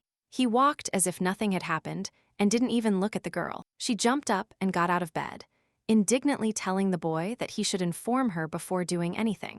Lion headed to the sofa, made concessions, but crossed his arms over his chest, reminding her that they were monsters, and that they didn't need sleep. Pouring the red liquid into a glass, the man nodded. But that didn't mean they couldn't, if they wanted to. She snorted. Luna thought he was pretending to be on his honeymoon. With a glass of wine, the girl headed towards the exit. After thinking, she abruptly turned around. No need to be afraid. He won't run away. We walked through the territory. The twins walked ahead, Luna behind, and we were amazed at the cleanliness of the streets. While the boy and the girl recalled the past, the girl tensed and looked somewhere suspicious. They were attracted by the noise. The twins saw that monsters were moving towards them. There were many of them. They drew their swords and prepared to attack. All the creatures scattered. It became cleaner. Luna looked around. Dark, slimy monsters lay everywhere. It was worth warning her that the closed area was dangerous. Lion's appearance was not a surprise. He rubbed his hands. She chuckled and thoughtfully bit her finger. After the man's words about the dead weight, these two just graduated from the academy. It is worth sending them back. It was not necessary. A voice was heard. Ismail, a handsome and majestic young man, appeared smiling. The servant next to him expressed concern for the child. He swore to serve only him and that he belonged only to him. Luna noticed that the color of his eyes had changed. He sketched a strange smile. Today, he only wanted to greet them. She realized that a mage had taken over Ismail's body, but she couldn't do anything about it. She crossed her arms over her chest and told her servant that that was enough for today. The people disappeared into the shadows. The rest stood staring at them in astonishment, still not believing what they saw. Everyone on the estate was lost in thought. The twins couldn't believe it.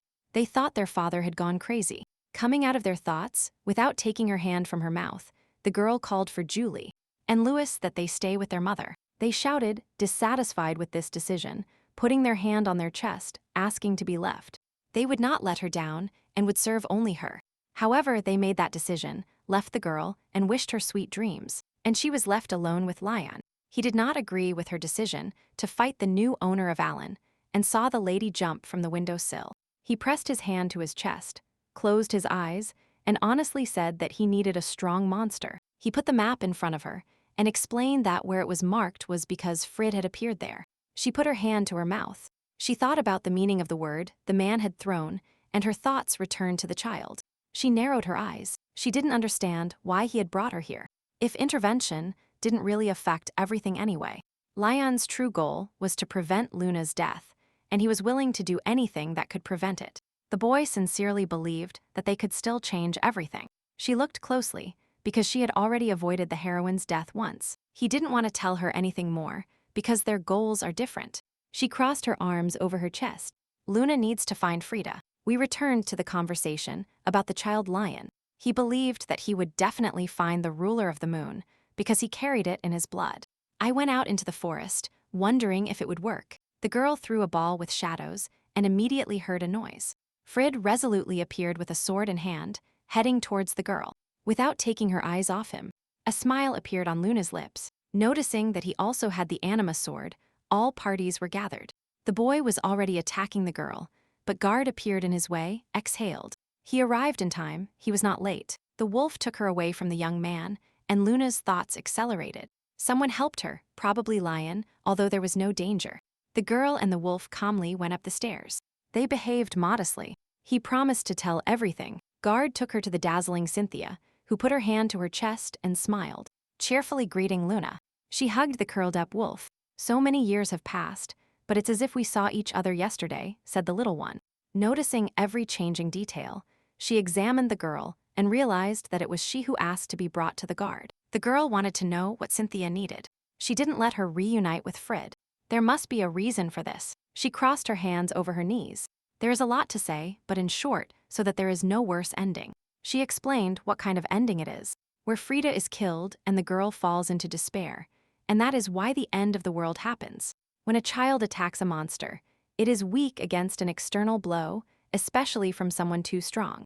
She smiled, used Lion as bait, cursed him, such is her elegant revenge. She came out of her thoughts, apologized to the girl. She also knew about the mage. The little one was surprised by this. Cynthia lowered her head. It hurt her too much to hear about Ismail's mage, under whose control he was. The girl cheered up, looked at the wolf, realized that it was approaching Fried. Fear appeared in her eyes. Cynthia apologized to Luna and touched her hand, looking at her worriedly and concernedly. Guard will be faithful to his oath until the end, and the girl knew it. She transformed him into human form, only his ears remained. Leaving Luna, she went downstairs, crossed her arms over her chest, and scolded Frit for his appearance. I heard everything the children were saying. I got hooked on the words being thrown, and realized that all this time these two had been seeing each other.